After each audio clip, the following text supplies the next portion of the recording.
El día de hoy nos toca pues desarrollar la clase de valvulopatías como ahí lo ven ustedes, ¿no? Como lo ven ustedes allí. Vamos a darle hacia adelante. Corazón izquierdo, y es el que nos da bastante cuadro de insuficiencia cardíaca. La válvula mitral, su parte anatómica, está formada en forma de, la forma que tiene es una forma de mitra. Mitra se le dice, y mitral por la mitra de los obispos. Ustedes han visto la mitra de los obispos, que es en forma de dos caras, ¿no? Y en forma triangular hacia arriba. Esto es hacia abajo. Entonces esta mitra está constituida por un anillo mitral, por dos valvas, una valva anterior y una válvula posterior, cuerdas tendinosas, que son las que lo sujetan y las que le dan la elasticidad para que se abra y se cierre, y los músculos papilares que lo sujetan hacia la parte del endocardio, ¿no? Entonces, esta válvula, normalmente ustedes ya lo han visto en su parte anatómica, ¿no? 50% de las cardiopatías valvulares están constituidas por valvulopatía mitral, ya sea de tipo insuficiencia, de tipo estenosis o de doble lesión mitral. Que la doble lesión mitral, cuando hablamos, estamos hablando de estenosis e insuficiencia las dos veces. Está estrecha, pero a la vez está insuficiente, ¿no? ¿Cuál es la causa más frecuente que ataca esta enfermedad? La causa más frecuente es la fiebre reumática, ¿no? Vamos a dejar ingresar a alguien más, a ver. Ya. Entonces, la forma más frecuente que ataca esta enfermedad, que ataca a este tipo de valvulopatía, es pues la fiebre reumática, ¿no? Es la fiebre reumática. La fiebre reumática es la causa más importante que va a atacar a este tipo de válvulas. Ahí tenemos ustedes, para que vean, esto es la válvula mitral, sus dos valvas. Están las cuerdas tendidas, ¿no? Y los músculos papilares que están sujetando hacia el músculo, hacia el endocardio, ¿no? Este sería la válvula mitral, la mitra, que es del obispo en forma invertida, ¿no? Es una forma de presentación acá anatómica que ustedes pueden ver cómo se presenta la válvula mitral. Este es un corte más o menos para que vean la válvula mitral con sus cuerdas tendidas y sus músculos papilares, la válvula aórtica, la válvula mitral y la válvula tricuspidia. Entonces, en esta imagen ustedes van a ver más o menos las cuatro válvulas, ¿no? Hay patológicamente tres tipos, les decía, de presentación de patología de la válvula mitral. Estenosis mitral, cuando está estenosada, cerrada, estrecha. Insuficiencia mitral, cuando deja pasar la sangre de la aurícula izquierda al ventrículo izquierdo. Y la doble lesión mitral, cuando está fija estenosis, no se abre ni se cierra. Entonces está estenosada, pero a la vez es insuficiente, porque deja pasar la sangre. Esas son las principales formas de presentación. Acá tienen una válvula mitral, ¿no? Que es más evidente. Ven ustedes su anillo mitral, y acá ven la válvula mitral, que no se deja ver las valvas hacia la parte de atrás, no tiene la anterior y la posterior, ¿no? Acá sí se ve muy bonito el anillo mitral. Ven ustedes, ¿no? Las cuerdas tendineas y los músculos papilares de ambos lados, cómo están sostenidas las dos valvas, valva anterior y valva posterior, ¿no? Entonces, esta es la presentación más o menos, para que ustedes tengan una idea. Cuando hablamos que están estas cuerdas tendidas pegadas, ya estamos hablando de cierto grado de insuficiencia. Y si vemos necrosis, miren ustedes, lo que quiero que vean es los músculos papilares, ¿dónde están? Están pegados al endocardio. ¿Y esto de dónde tienen irrigación? De acá del músculo cardíaco. Entonces, cuando hay trastornos de circulación en el músculo cardíaco, por ejemplo, el músculo cardíaco, ustedes saben que está irrigado por las coronarias. Si hay obstrucción acá de una coronaria, ya no hay sangre acá. Entonces hay necrosis del músculo papilar. ¿Y qué pasa si hay necrosis del músculo papilar de el anterior, del posterior? La válvula cae, se vuelve insuficiente. Y eso quiero que lo tomen en cuenta, porque después lo vamos a decir en qué momento se vuelve insuficiente el corazón, ¿no? Esta imagen es muy importante para que ustedes lo tomen en cuenta, ¿ya? Muy, muy importante. Acá tienen ustedes, por ejemplo, una válvula patológica. Esta es ya una válvula sacada con todo su anillo. Esta es una válvula donde se ve calcificación exagerada. Miren estas partes blancas que ven ustedes acá. Es partes de calcio. Esta válvula fue calcificada por la enfermedad reumática. Se sacó todo para cambiarle con una prótesis mitral. Miren, tremendo grado de estenosis que se ve en la válvula.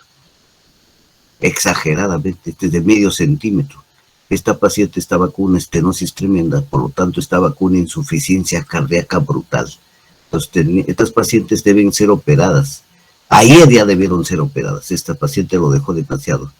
Desgraciadamente, en nuestros servicios de cirugía cardíaca tenemos muchos problemas. Pese a que ahora es alimentado y es subvencionado por el CIS, pero tenemos algunos problemas en la compra de materiales, uno.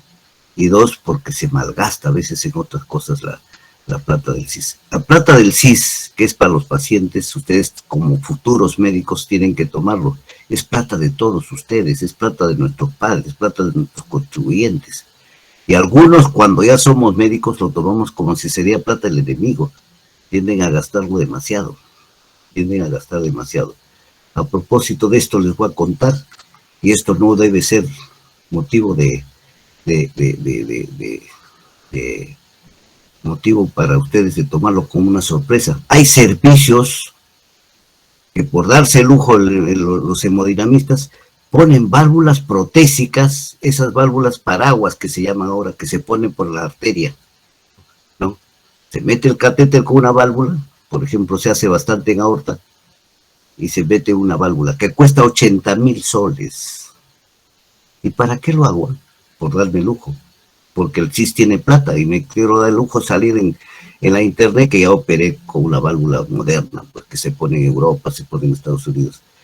Y en los servicios no hay plata para hacerle un cateterismo a los pacientes. Un cateterismo de 1,000 soles, 1,500 no hay. ¿Les parece justo que yo me malgaste la plata cuando puedo ponerle una válvula de 2,000 soles, 3,000 soles? Entonces eso hay que tener en cuenta.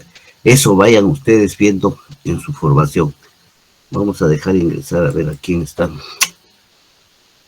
Realmente nos interrumpen, ¿no? Entonces es importante esto que vayan viendo, porque la clase no debe ser solo una clase fría, ¿no? Una clase fría de teoría, sino también debe ser una clase para que ustedes vayan tomando conocimiento de lo que se hace, ¿no? De lo que se hace. No puedo compartirlo. ¿Qué pasó acá?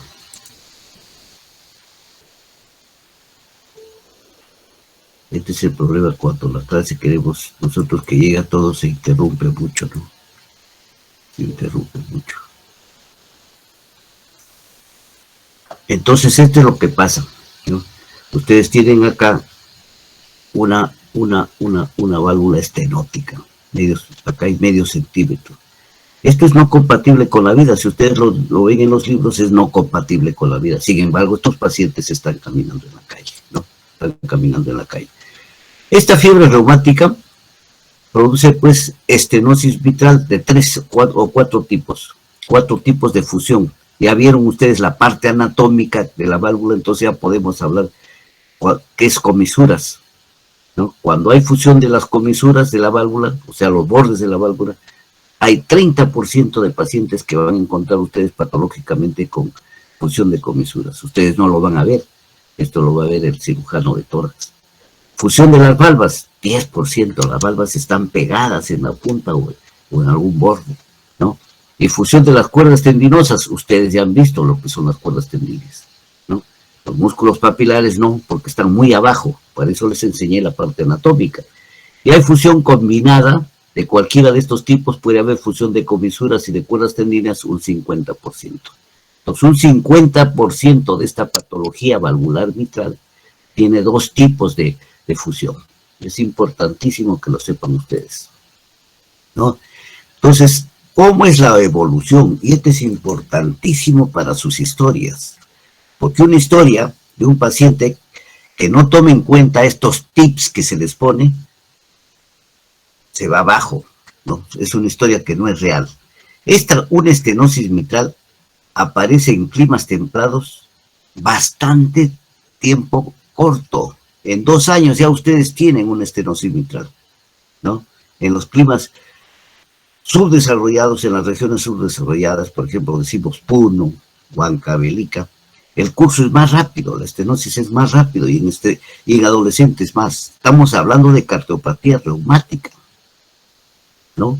Entonces, la estenosis es rapidísima en regiones subdesarrolladas, no tienen a veces ni un centro de salud cercano, ¿no? Porque no se olviden que la fiebre reumática, ya esto es motivo de revisión de ustedes, no es sino producida por el estreptococo beta hemolítico que se alberga acá, y por las infecciones frecuentes de garganta que se afecta, se localiza en las amígdalas. Eso lo produce la fiebre reumática, ¿no? Entonces dice que lame las articulaciones y muerde el corazón, y es cierto, porque va a haber dolores articulares. Hay pacientes que se quedan con artritis reumática estreptocócica, pero hay un buen porcentaje que se ven mordidos o sus válvulas agredidas por esta fiebre reumática, que al final va a producir insuficiencia cardíaca si no se hace la operación de cambio de válvula. Y en climas tropicales, estos pacientes aparecen asintomáticos en 10 años. Un paciente me viene de Piura, no me van a hacer la historia, decir, doctor, historia del paciente, hace 2 años se encuentra mal, no pues. Estos conceptos tienen que tenerlo en cuenta y llévenselo acá en su disco duro, ¿no? Un paciente que viene de un clima tropical, su enfermedad es de larga data, en una estenosis mitral. Entonces ya tienen en cuenta para sus historias. Estos tips tienen que aprenderlo de memoria, porque esto debe llevarlo toda su vida, ¿no? Porque ustedes no van a ser médicos cardiólogos, pero de repente algún familiar, algún paciente les consulta y tienen que ser motivo de respuesta a ustedes, ¿no? Esto es importante que ustedes lo lleven en cuenta. ¿Cómo es la fisiopatología de esta enfermedad? Se unen las valvas, ¿no? Y presenta, en estos que se unen las valvas, los bordes, se presenta una forma de tubo, pues ustedes saben, son 2 valvas. Se unen los bordes y presenta una forma de tubo. ¿Y qué les dice el cardiólogo que hace la ecocardiografía? Dice, tiene imagen en boca de pescado. Ya vamos a ver una ecografía después, una ecocardiografía que semeja a la boca de pescado, y cuando está funcionando es como si ustedes le verían la boca del pescado que se abre y se cierra, ¿no? Y van a ver los depósitos de calcio, como vieron en la válvula anterior que les presenté patológica. Van a ver la cantidad de calcio que hay en los bordes, en las valvas y en el anillo mitral. Ya vieron ustedes la imagen anterior que les presenté, ¿no? Vieron esta imagen, los bordes de calcio tremendamente, ¿no?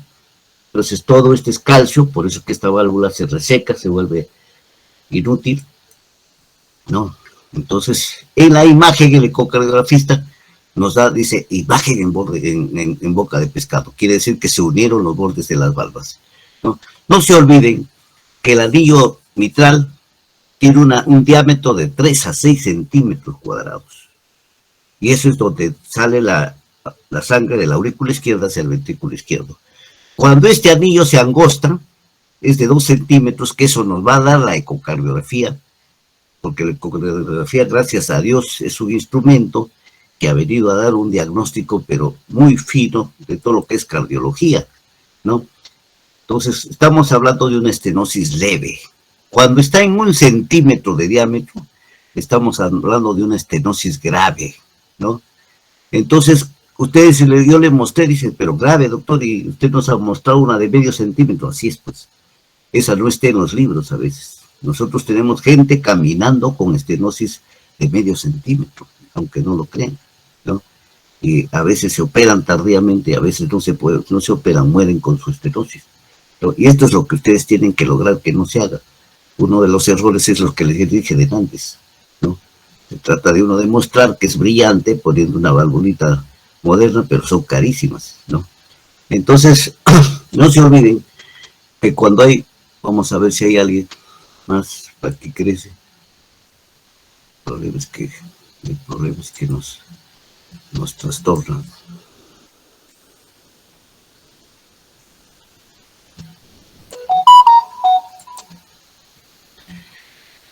Entonces estamos hablando que cuando hay estenosis, cuando esta válvula esté estenosada, se va a incrementar tremendamente la presión.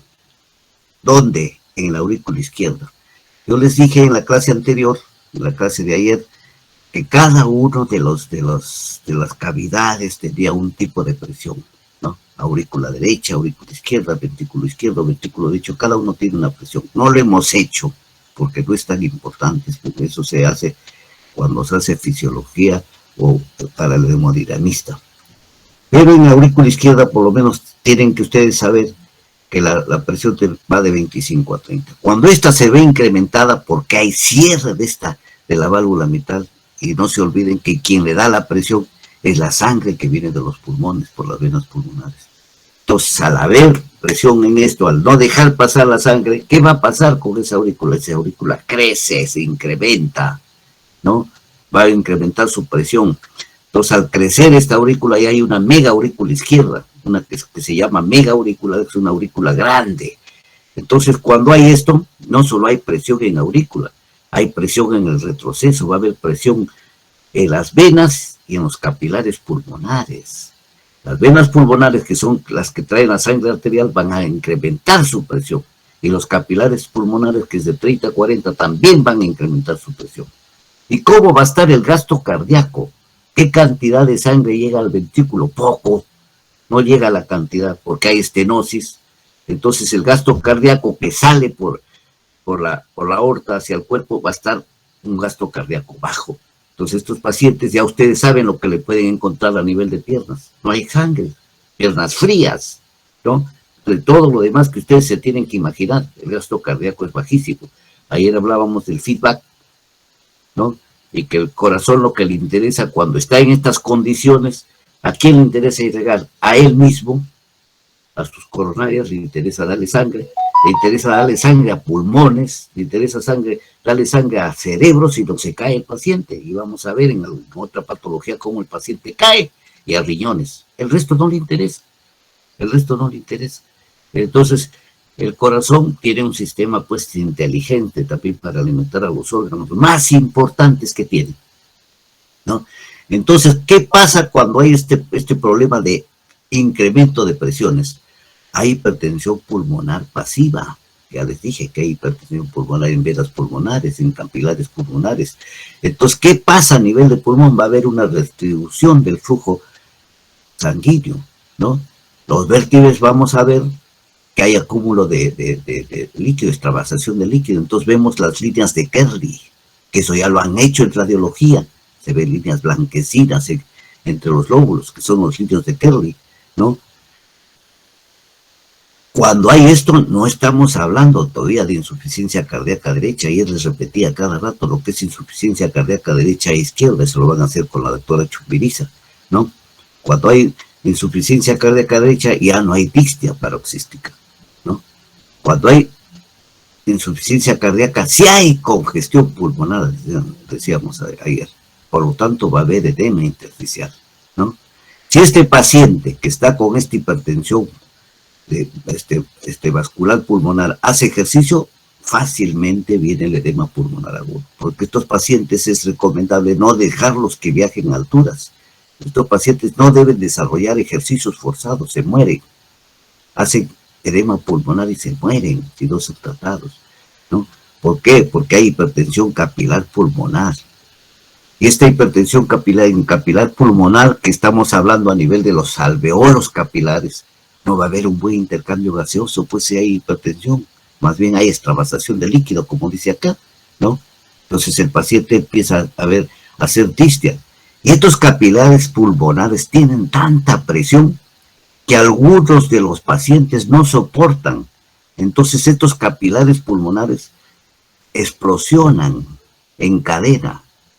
Y al explosionar en cadena, es lo que les decía ayer, estos pacientes cursan con cuadros de hemoptisis masiva y les simulan pacientes con tuberculosis y no son tuberculosos. Esto es lo que les decía ayer, que estos pacientes son fácilmente confundidos con tuberculosis en el Rebagliati, en el Almenar, en el 12 de mayo y en el hospital. Lo confunde, ¿por qué? Porque ustedes se olvidaron de la semiología cuando ya son internos o cuando son residentes. Hemoptisis, tuberculosis, y no es así. Y no solo en el Perú, se confunde en todo el mundo, ¿no? Entonces, cuando lo veía un internista que es muy minucioso, dice, no, este paciente hay que pasarlo a cardiología. Ahora, si lo ve el cardiólogo, ya no se puede equivocar. Ya si se equivoca, no es cardiólogo. Esto cuando hay hemoptisis, sangrados masivos, antes a los pacientes les decían, está con apoplejía en nuestras provincias y en la parte de España. Está con apoplejía, no se decía que está con estenosis vital, porque no se conocía mucho. Entonces, por eso es que este paciente se le llamó paciente con apoplejía. ¿Por qué? Porque tienen hemorragias profusas y estos pacientes mucho morían antes por fiebre reumática en nuestras provincias, cuando no había serumistas, ¿no? Por esta enfermedad y por otras enfermedades es que se crea el espacio para el serumista, para que vaya a atender a los centros más alejados, pero tienen que ir con conocimientos. Si ustedes no conocen esto, ¿qué van a solucionar? ¿Qué van a derivar un paciente a un hospital si no escucharon bien la clase, como los 80 que están ahorita en su cama, los 70 que están en su casa, ¿no? Están esperando la grabación para guardarlo debajo de la almohada, porque ni siquiera leen las grabaciones. Entonces es importantísimo esto, ¿no? Cuando hay estas hemorragias, los pacientes en provincias se mueren, cuando no tienen la ayuda, mueren por apoplejía. Ya saben ustedes que esa apoplejía es hemoptisis por hipertensión de los capilares pulmonares, por la tremenda estenosis que está presentándose en válvula mitral.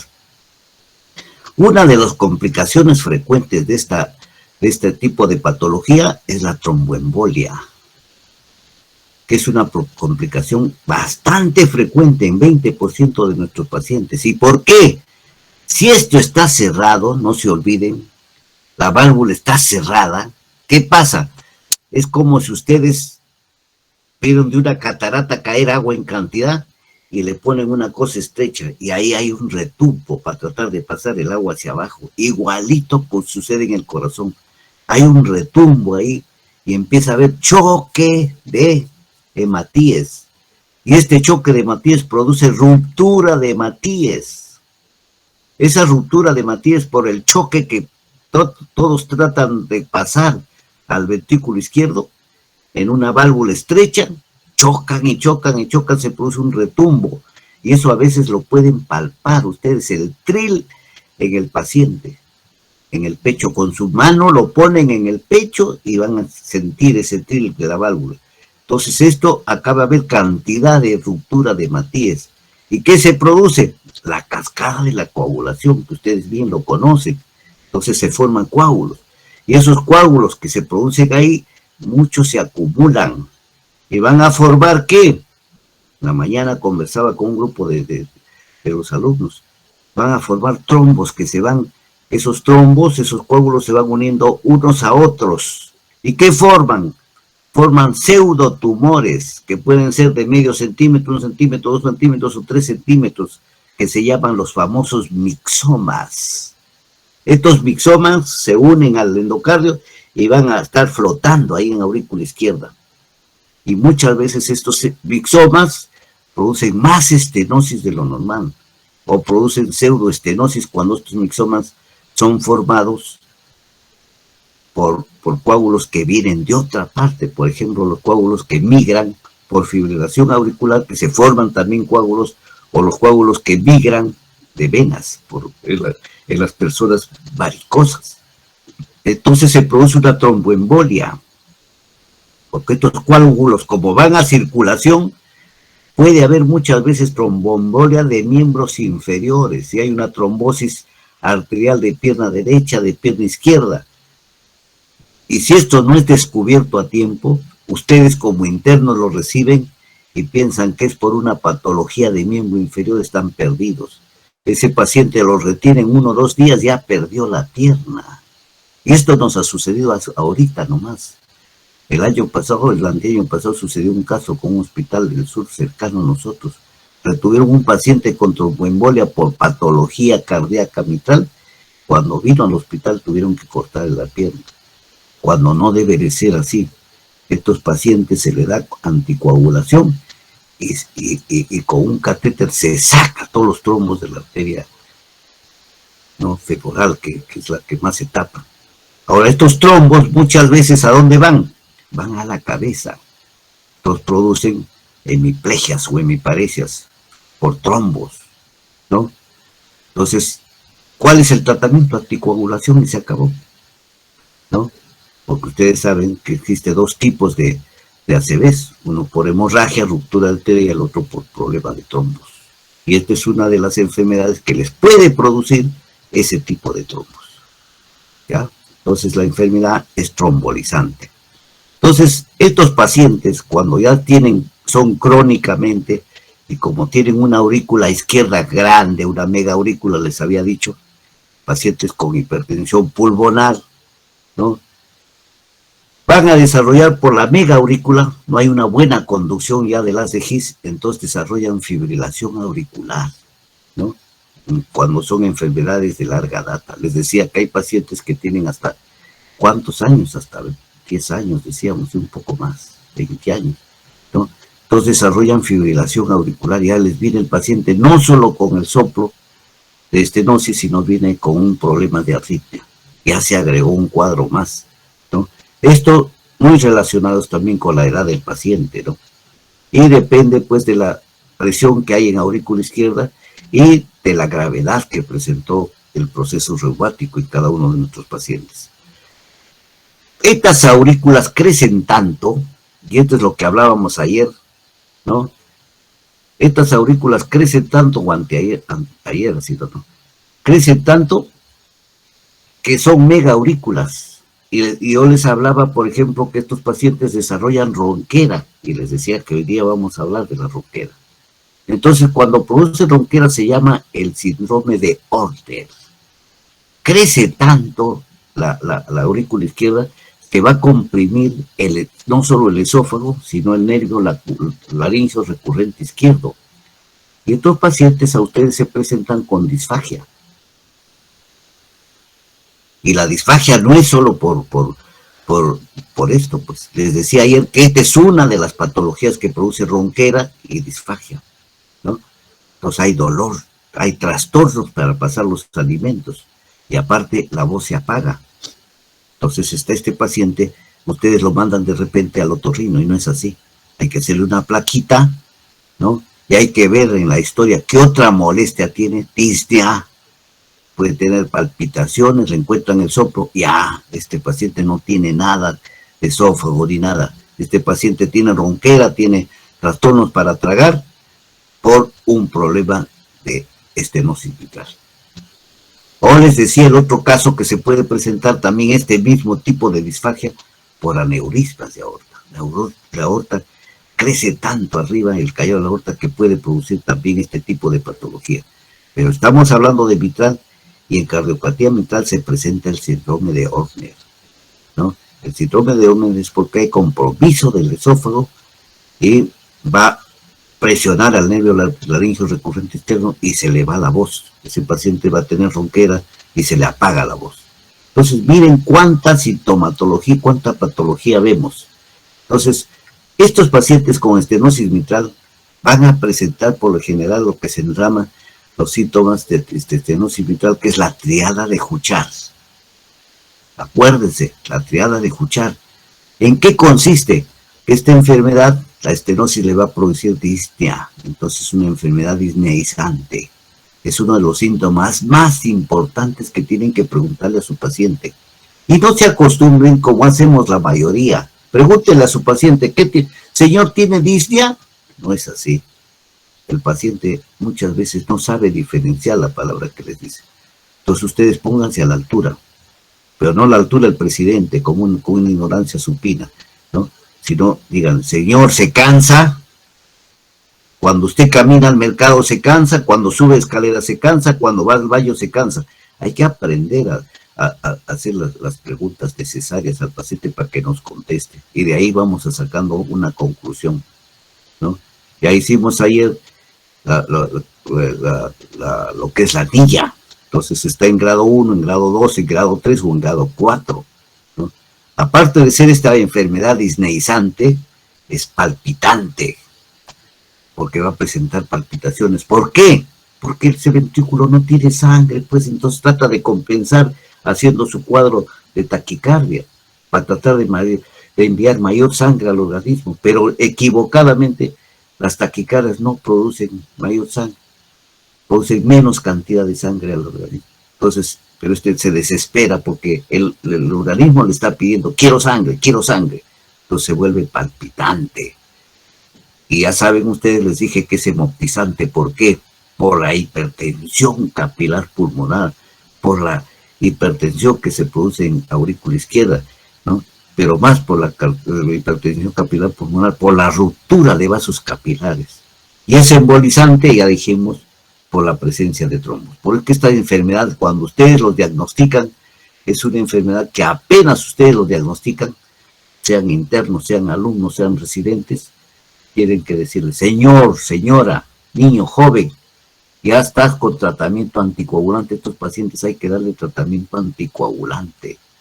Y no darle como ahora le están dando la mayoría de nuestros médicos, anticoagulantes de 8 soles cada tableta, y hay que darle 2, son 16 soles. Para esto no necesitamos gastar tanto. Se le da una warfarina y más que suficiente. ¿Cuánto cuesta la warfarina? 20 céntimos, acuérdense. Eso ya lo han hecho ustedes en farmacología, ¿no? Estos pacientes debemos darles, apenas lo descubrimos que tiene una estenosis, por toda esta patología que presentan, hay que darle anticoagulación. No necesitan ser cardiólogos ustedes para darle su anticoagulación. Yo le doy media tabletita diaria y no estoy haciéndole daño a nadie. Lo estoy protegiendo a mi paciente, ¿no? No aspirina, porque no le va a hacer nada, ¿no? Se le da de frente un anticoagulante. Y el más adecuado en estos momentos, y de fácil acceso en el mercado, 20 céntimos, es la warfarina. Bueno, seguimos. ¿Cuáles son las manifestaciones clínicas entonces de este tipo de pacientes? El 80% y quizás un poco más, hasta 90%, presentan distia. ¿Por qué? Por la congestión pulmonar que presentan. Disnea paroxística nocturna, que ayer ya lo definimos, lo que es una disnea paroxística nocturna. Cuando el paciente se acuesta y a las 2 horas está levantándose. Puede haber en algunos pacientes esputo hemotoico, hay que preguntarle. No siempre hay la hemoptisis, puede haber solo esputo hemotoico, pero ya nos está dando una idea de lo que hay hipertensión capilar pulmonar, ¿no? Estos pacientes van a la ortopnea. Pacientes que tienen que dormir casi sentados. ¿Por qué? Porque estos pacientes van a presentar crepitantes. Ya les dije por qué. Presentan humedad a nivel del pulmón por la extravasación que hay, ¿no?, de plasma, y otra cosa por la hipertensión capilar. Y la hemoptisis ya les describí bien por qué se presenta, ya no estamos para repetir. Embolia pulmonar igual, fibrilación auricular ya hablamos, palpitaciones, que este corazón se desespera por mejorar la irrigación del organismo. Va a presentarme arritmias con disnea, no solo taquicardia y fibrilación, otro tipo de arritmias puede haber pegado a la disnea. Estos pacientes sí presentan fatiga. Acá si ustedes en su historia pueden mencionar la fatiga, porque no son enfermedades de un mes. Ya describimos al comienzo qué tiempo llevan estos pacientes.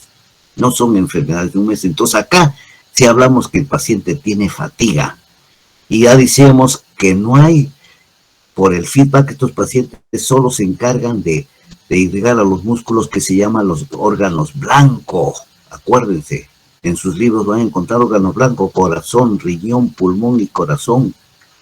Entonces, en el resto del cuerpo va a haber falta de sangre, ¿no? Entonces va a haber frialdad de miembros inferiores y superiores. Va a haber un malestar general. Va a haber edema.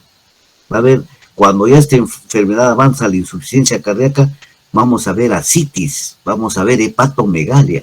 Eso ya lo vamos a ver más adelante. Entonces es importantísimo. Miren las manifestaciones clínicas, aparte de las que podemos ver en estos pacientes. La fascis mitral o dicorvisar. ¿Cuál es la fascis mitral?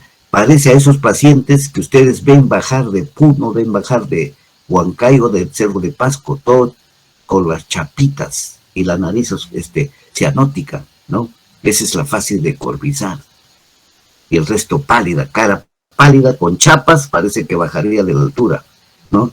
Y la nariz cianótica, labios cianóticos, una fascis característica. El pulso puede estar normal o bajo, acostúmbrense, les decía ayer, a tomar pulso, frecuencia respiratoria, frecuencia cardíaca, presión arterial, temperatura. Nos olvidamos de eso cuando somos internos o residentes, y cuando son médicos muchas veces soy cirujano plástico, gano un montón de plata, pero se le muere el paciente porque no le tomó la presión arterial, ¿no? Todos los días sucede eso. Los pacientes plásticos pierden pacientes porque no le toman la presión arterial ni el pulso. Se dedican a estar haciendo otra cosa, si no tienen ni siquiera una enfermera o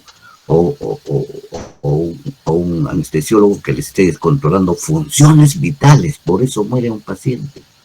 Se ponen a hacer a un paciente a sacarle la grasa del abdomen, perforan peritoneo, el paciente está que se muere y ellos ni se dan cuenta, ¿no?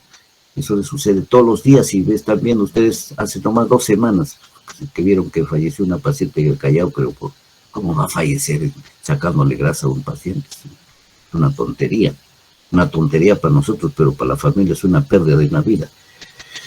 Entonces este es importante, ¿no? El pulso venoso va a ser el pulso yugular, van a ver una yugular ahí que una danza tremenda, es prominente. A la palpación, ustedes tocan al pecho, no hay crecimiento del ventrículo izquierdo, el ventrículo no tiene sangre, ¿qué va a crecer? Y si ustedes le ponen al paciente en parte lateral, les decía de antes, que van a escuchar una vibración que se llama el frémito en la punta, el frémito. ¿Por qué? Porque está vibrando las válvulas, la válvula virindal, la válvula cardíaca, la válvula mitral, por la turbulencia que hay, eso ya hablamos.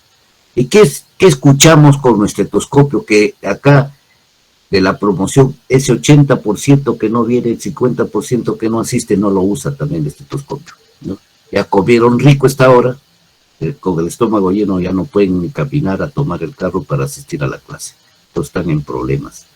Y se auscultan tampoco. Ese estetoscopio que ustedes tienen, empléenlo ustedes mismos para que aprendan a escuchar ruidos cardíacos normales. Ustedes, ¿por qué no lo hacen? ¿No? A la ocultación en nuestros pacientes, ¿qué encontramos? Un primer ruido intenso, ¿no? Vamos a encontrar un chasquido de apertura, un segundo ruido, ¿no? De chasquido de tono agudo, ¿no? Esto se ausculta siempre en la base del corazón. Cuando escuchemos válvula mitral, lo que tenemos que irnos después es a la línea axilar anterior. Allí se debe escuchar nítidamente el soplo de la válvula mitral.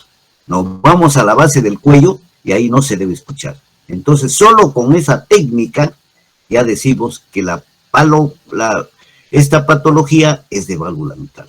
Siempre ausculten en la línea maxilar anterior, como le dijimos ayer, y se van a la línea, al pliegue axilar izquierdo. Si ahí lo auscultan nítidamente, de hecho que es mitral. Van a la base del cuello, no lo escuchan, es mitral. Si lo escuchan a la base del cuello, ya están en duda, es aórtica, porque a veces se confunde.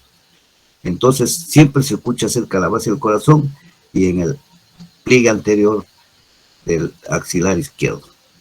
Y el soplo característico, ¿cuál es de esta patología? Es el soplo diastólico mitral, que es largo, intenso, como un retumbo, con acentuación presistólica. ¿Y a qué se debe? A la sístole auricular. Y acá está donde se ausculta, en punta y en axila. ¿Ya? Vamos a ver, antes de empezar con la radiografía, voy a dejarles una auscultación de estenosis mitral, que es importante. Nos quedamos ahí, vamos a ir a la auscultación de la estenosis mitral, a ver si lo tengo acá, para no ir avanzando así nomás. Escuchen ustedes la estenosis mitral. Vamos a ver. ¿Ya? Ahí tiene un soplo de estenosis vital. No están viendo lo que dice el doctor. No estoy viendo nada. Así es como se escucha una estenosis vital. ¿Ya? No se preocupen, ya lo van a escuchar.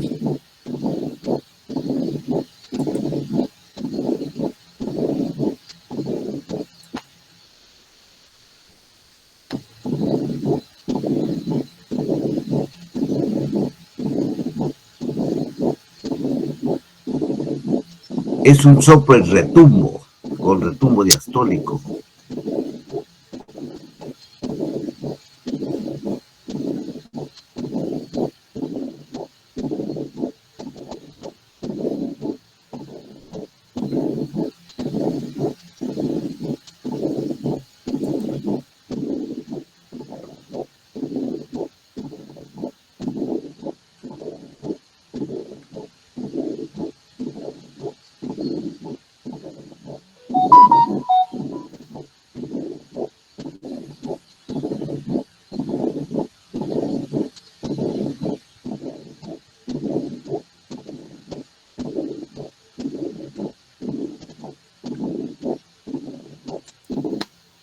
Muy bien, ya se cansado de escuchar el soplo. Ahora seguimos con la clase.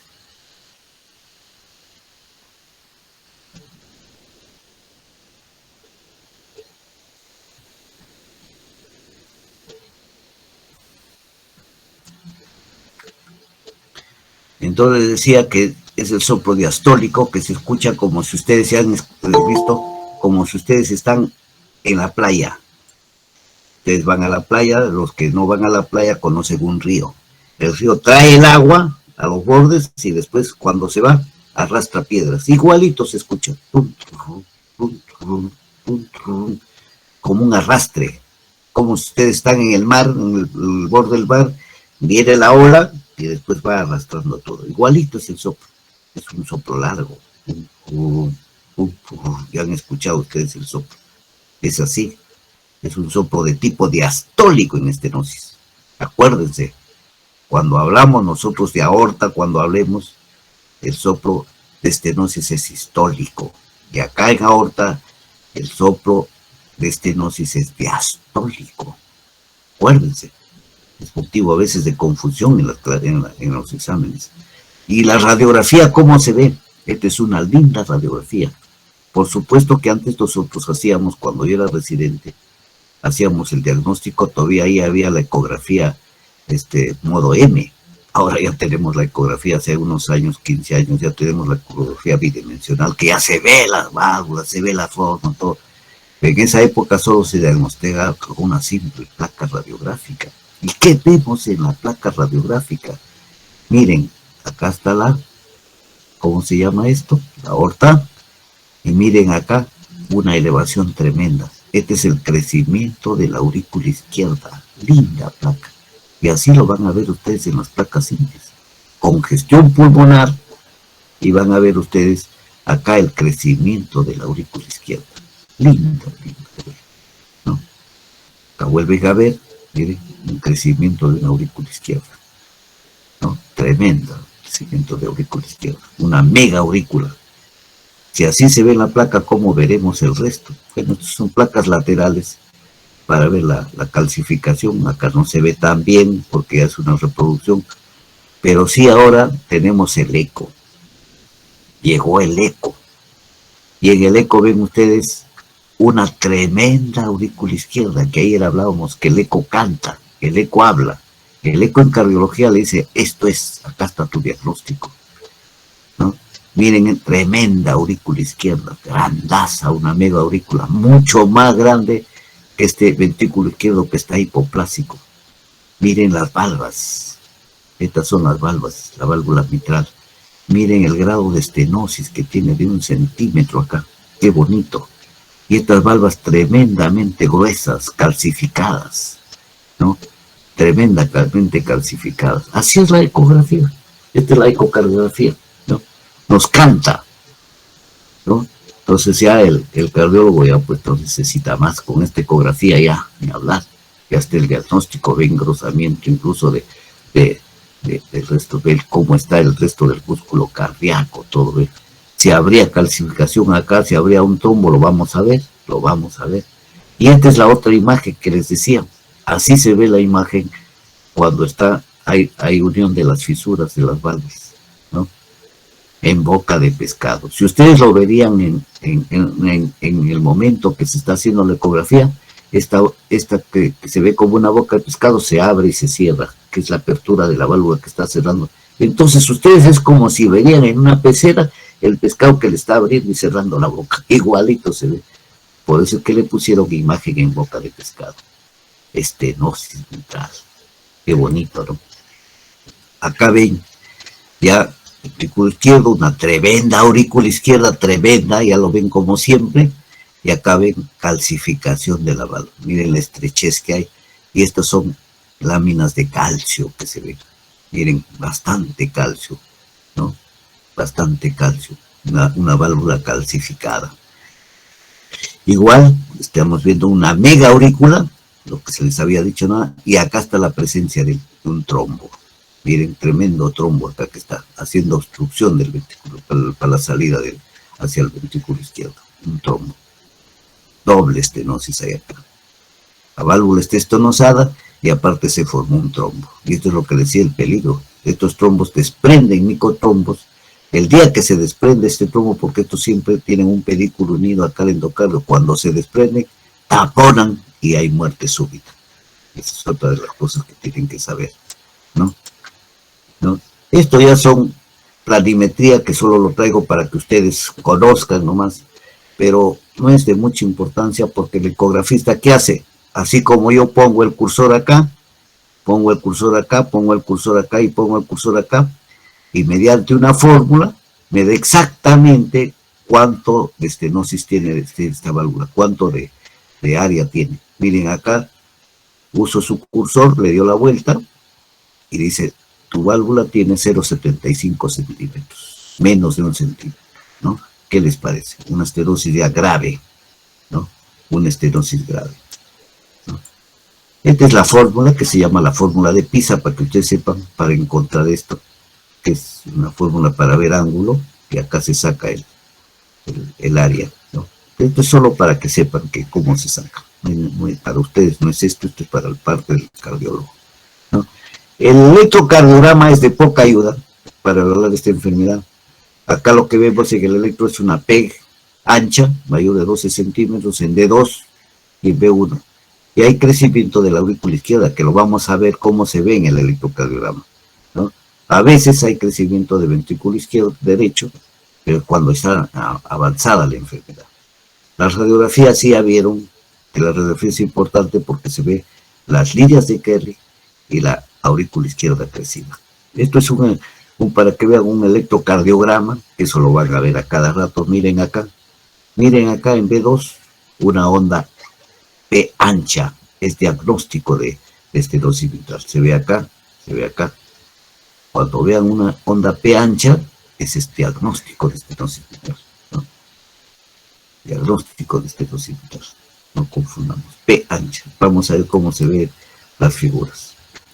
Entonces, así como hay estenosis mitral, hay insuficiencia mitral. Ya es fácil deducir. La insuficiencia mitral es la incapacidad de la válvula mitral para prevenir la regurgitación. Esta válvula se debe cerrar para que llene la aurícula, pero sin embargo no se cierra.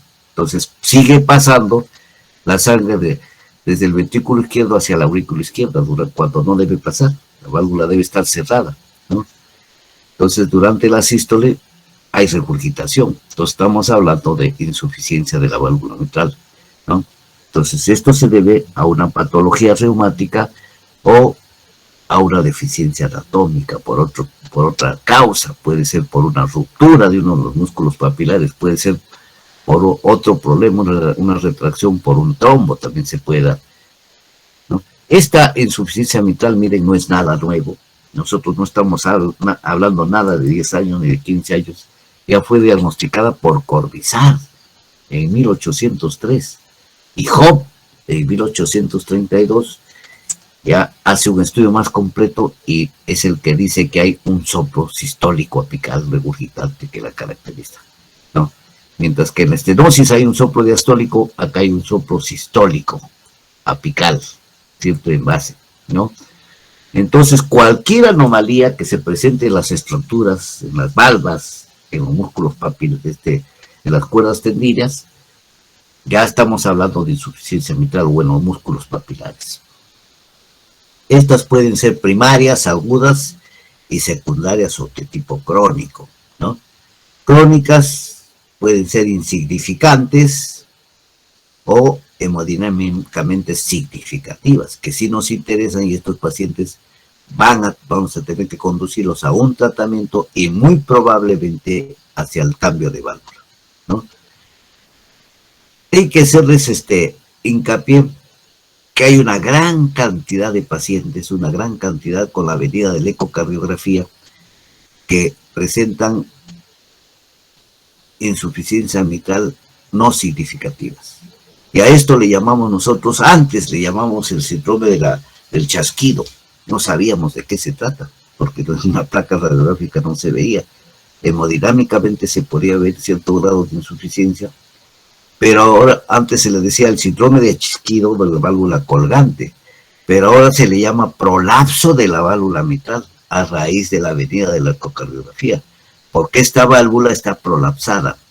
Nosotros hemos encontrado alumnos de medicina con prolapso de la válvula mitral. Cuando hay prolapso de la válvula mitral no hay una insuficiencia significativa. Entonces estos pacientes lo único que pueden presentar de vez en cuando es arritmias cardíacas. Pueden presentar taquicardias frecuentes, se trata la taquicardia y hacen su vida normal, ¿no? No presentan mayor problema. Pero la significativa sí presenta problemas. Y eso les decía que puede ser por problemas de las insuficiencias, por problemas del anillo, por problemas de la misma válvula, o por problemas de los músculos, de las cuerdas tendíneas o de los músculos papilares. Nuevamente, para repetirles ahí el diagrama anatómico, ¿no? Para que no se olviden, ¿no? Entonces, cualquiera de las estructuras de la válvula mitral, que ya sabemos cuáles son sus estructuras, puede causar insuficiencia mitral primaria, ¿no? Hay insuficiencias mitrales que llevan a la dilatación del ventrículo izquierdo, ¿no? Entonces van a producir con el tiempo, ese corazón izquierdo crece, ese ventrículo izquierdo crece, y estamos frente a las famosas miocardiopatías dilatadas. Ya ustedes hablan de, cuando escuchen hablar de miocardiopatía dilatada, ya están hablando de dilatación de ventrículo. Entonces estos completamente, cuando hay una dilatación de ventrículo, este ventrículo muy crecido van a desalinear pues los músculos papilares y las cuerdas tendíneas, completamente lo desalinean, ¿no? Entonces van a causar una insuficiencia mitral secundaria, ¿no? ¿Cuáles son las causas más comunes de insuficiencia mitral severa? El prolapso del válvula mitral, que puede ser un 20-70%, es poco, ya les decía que la mayor parte es funcional nomás. La isquemia, ¿se acuerdan antes que les hablé de la isquemia? Un infarto, ¿por qué produce? Porque les decía que estos músculos papilares son irrigados por una de las coronarias. Y al haber una isquemia de una coronaria, sobre todo en la parte derecha que irriga estos músculos se necrosan, porque no tienen ya irrigación, porque la irrigación va por acá, las arterias lo irrigan así para darle vida. ¿Y qué pasa? Que si hay un infarto, ya no hay sangre acá. Entonces, muchas veces cuando hablemos ya de infarto, los pacientes que vienen con un infarto donde comprometieron los músculos papilares van a ver con insuficiencia mitral.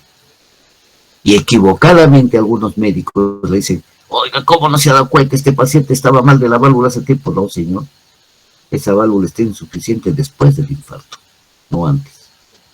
Usted está escuchando el soplo sistólico porque le dio el infarto. Ya se queda con necrosis de este músculo papilar. Entonces, si la insuficiencia es grave, después de un infarto tiene que hacerse tratamiento pero no es antes, por estas causas, porque estos músculos papilares están irrigados por una de las arterias de las coronarias, ¿no? Y por enfermedad reumática, 3 a 40% es altísimo, ¿no? Endocarditis, 10 a 12%. Felizmente tenemos pocos casos de endocarditis. No se olviden, cuando lean endocarditis, es una infección de todo el músculo cardíaco. Y esta es una enfermedad la más grave que hay en los pacientes, porque el tratamiento dura de 30 a 45 días, todos los días con antibiótico, ¿no? Es importantísimo. La endocarditis a veces deja mucha secuela valvular en nuestros pacientes, ¿no? Y ya le hablaba que en prolapso no necesitan cirugía, pues el tratamiento nomás se realiza cuando hay las famosas arritmias, ¿no?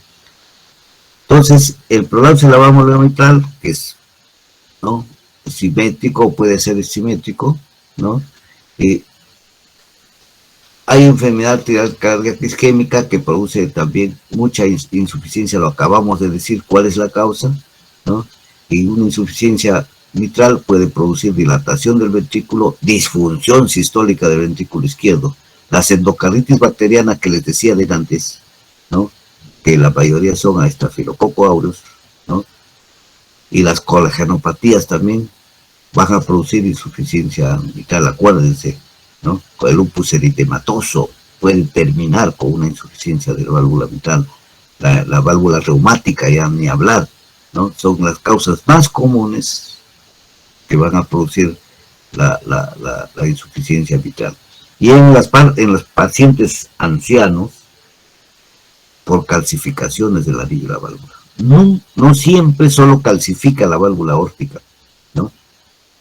Pueden calcificar esos pacientes que comen demasiadas cantidades de grasa y hacen acumulación de placas de calcio. Pueden calcificar el anillo también, no solo de la aorta, sino de la válvula mitral. Y hacen una insuficiencia mitral leve, felizmente, ¿no?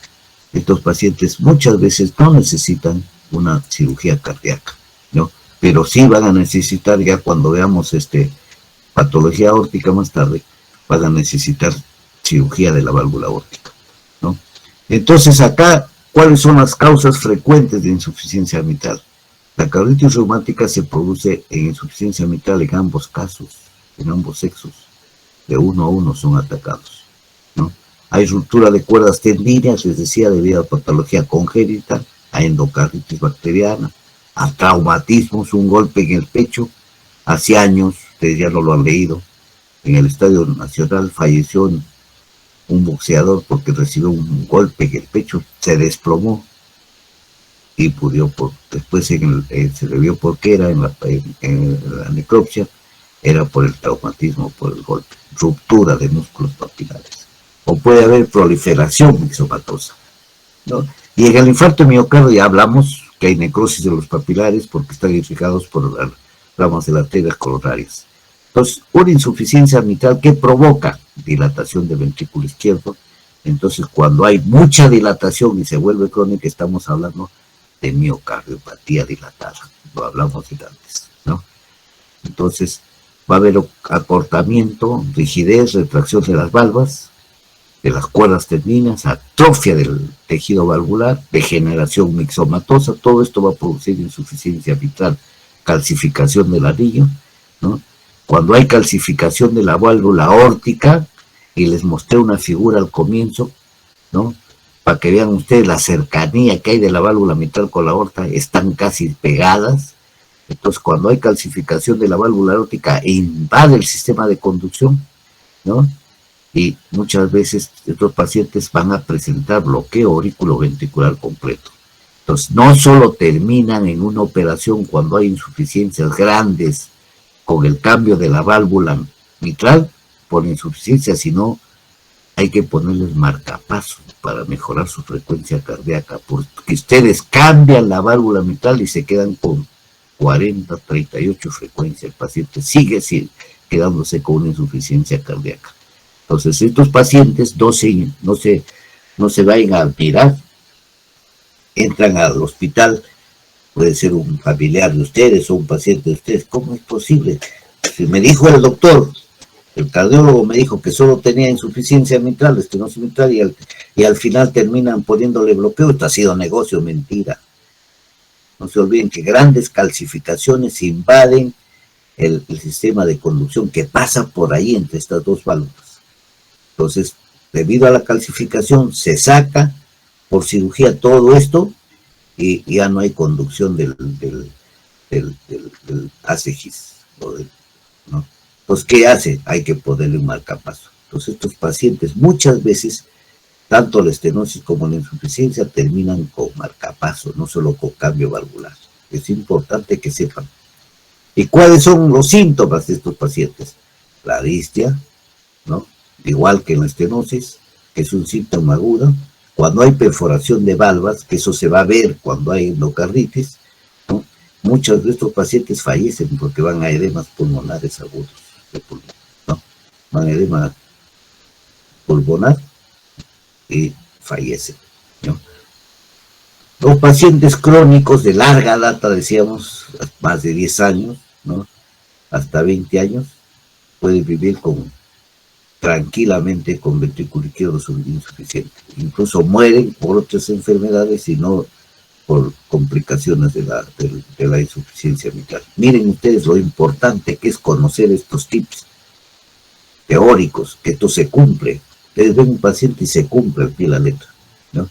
Cuando examinen estos pacientes, el pulso arterial es pequeño, vas a ver un tremendo latido en la punta, hiperdinámico, desplazado a la izquierda. ¿Por qué? Porque hay el crecimiento del ventrículo izquierdo, porque ese ventrículo izquierdo está soportando una carga tremenda de sangre, ¿no? Entonces, ¿qué ocultamos?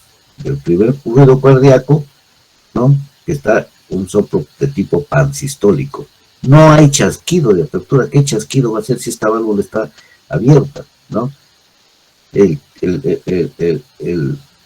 tipo de ruido cardíaco es de tipo aspirativo, de tono bajo y de mayor intensidad. Van a encontrarlo ustedes en la punta. Siempre se irradia la axila. Tanto la estenosis como la insuficiencia, los soplos se irradian a la axila cuando se trata de válvula mitral o a la subescápula izquierda. Entonces puede ser este soplo holo o telesistólico, ¿ya? Holo o telesistólico. ¿Qué vemos nosotros en la radiografía? Crecimiento. Cuando ustedes, y esto les han dicho los radiólogos en su clase de radiología, cuando vean un crecimiento de ventrículo izquierdo, esto desaparece en los arcos costales, se va hacia afuera. Entonces digo que hay un crecimiento tremendo del ventrículo izquierdo, ¿no? Incluso cuando ustedes palpan, van a palpar a veces el latido de punta con la palma de los manos, ¿no? Y en la placa radiográfica se ve así. ¿Y qué ven en el eco? Ven ustedes que la regurgitación, se pone cloruro de sodio, y ustedes van a ver cómo regurgita el cloruro de sodio acá, ¿no? Cómo regurgita el cloruro de sodio. Hermoso se ven las figuras, ¿no? Acá van a ver ustedes, ¿no? La aurícula izquierda, miren, tremendo pase, una válvula retraída, calcificada, ¿no? Y acá ya no hay mega aurícula, sino hay un mega ventrículo, tremendo ventrículo izquierdo, y una calcificación brutal de esta válvula, insuficiente, ¿no? Entonces esto es lo que vamos a ver nosotros en insuficiencia de válvula mitral. Miren la calcificación, la válvula completamente abierta, acá se vería la boca del pescado, pero una de los bordes de la válvula se ve una calcificación tremenda. Esta es la que yo les presenté al comienzo, ¿no? Miren la tremenda presencia de calcio. Esto ya los presenté en antes, pero acá para que vean nuevamente, ¿no? Miren ustedes la estenosis tremenda que hay. Este tiene medio centímetro, ¿no? Una aurícula izquierda pequeña, sin embargo un ventrículo invertido. Antes veíamos una mega aurícula, acá vemos un mega ventrículo, ¿no? Y esto para que vean en colores, ahora hasta lo dan en colores estos ecografistas, ¿no? Porque ya tenemos esa suerte de pantallas en colores que se ve la regurgitación de la sangre, ¿no? O de cualquier contraste. En el electro, ¿qué vemos? Hipertrofia del ventrículo izquierdo en pacientes agudos, crecimiento muchas veces de la aurícula izquierda con fibrilación auricular en las dobles lesiones, por supuesto. ¿Qué vemos en el electro? Acá es para que vean el electro, ¿no? Esto es cuando hay una estenosis, les decía, así se ve el cambio de la especie de estenosis, miren, en montura, así se ve, Esta es la onda P de estenosis mitral, ¿ya? Cuando hay crecimiento de aurícula derecha, estas son las P que van a ver en el electrocardiograma, acuérdense. Acá ven nuevamente un electro real, van a ver una P bifásica con positivo y negativo, que así se ve, ¿no? Así se ven las ondas P, ¿no? Típicas. En la insuficiencia, en la aurícula, la insuficiencia mitral, que vamos a ver crecimiento exagerado. El índice de Sokolov que ustedes están acostumbrados a ver en el electro, ¿qué vemos? Se suman las ondas S en B2, B3, acá será 5, y se suman las ondas R en B5, B6. Vamos a sumar acá. Acá tenemos 5, acá tenemos 10, 15, 20, 25, 30, 35, 40, 45, 50, 50, 60. El índice de Sokolov solo está 35. Esta es una mega aurícula izquierda en el electrocardiograma. Miren qué bonito es. Así tienen que ver el electrocardiograma. Ondas R altísimas en B5, B6 y ondas S profundas o poco profundas en B2 y B3. Sumado a los dos, el índice de Sokolov debe ser mayor de 35. Y acá tiene largamente, ¿no?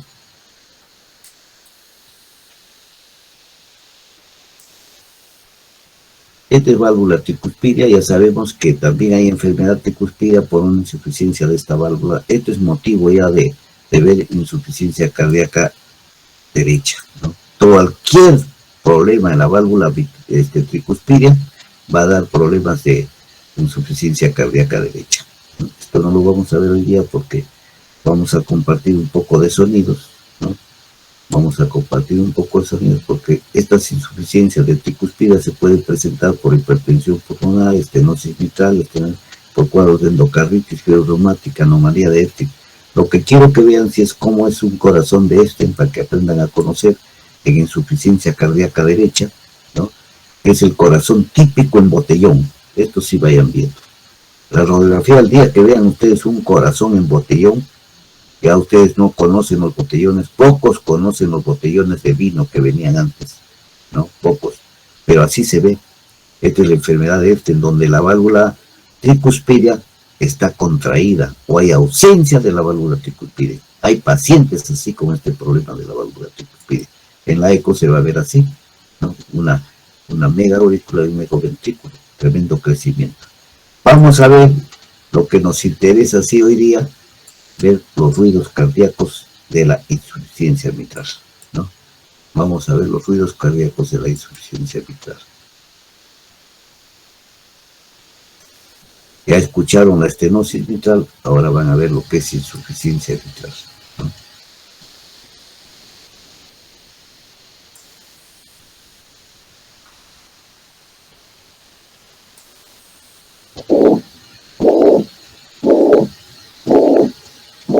Se escucha bien, ¿no?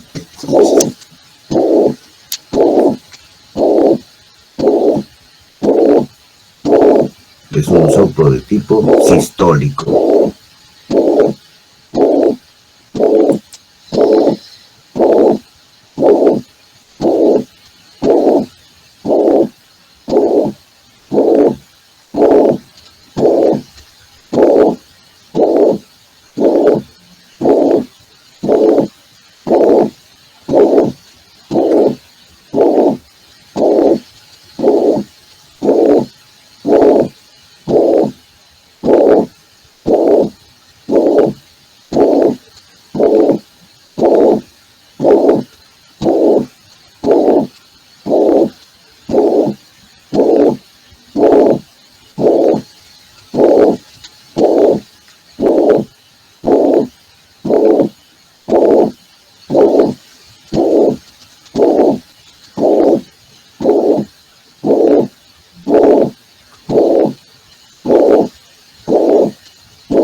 Bueno, ya vieron ustedes Con esto hemos hecho la parte de Bueno, patología. la clase de hoy es de insuficiencia mitral.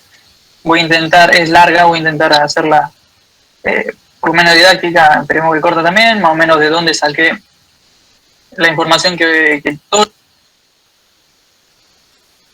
Descansen 3 minutos, tómense un trago de café y vamos a continuar con valvulopatía aórtica, que es más corto, ¿ya? Tómense 3 minutos, por favor. Se toman 3 minutitos, tómense un café y ahorita arrancamos con la segunda parte de patología aórtica.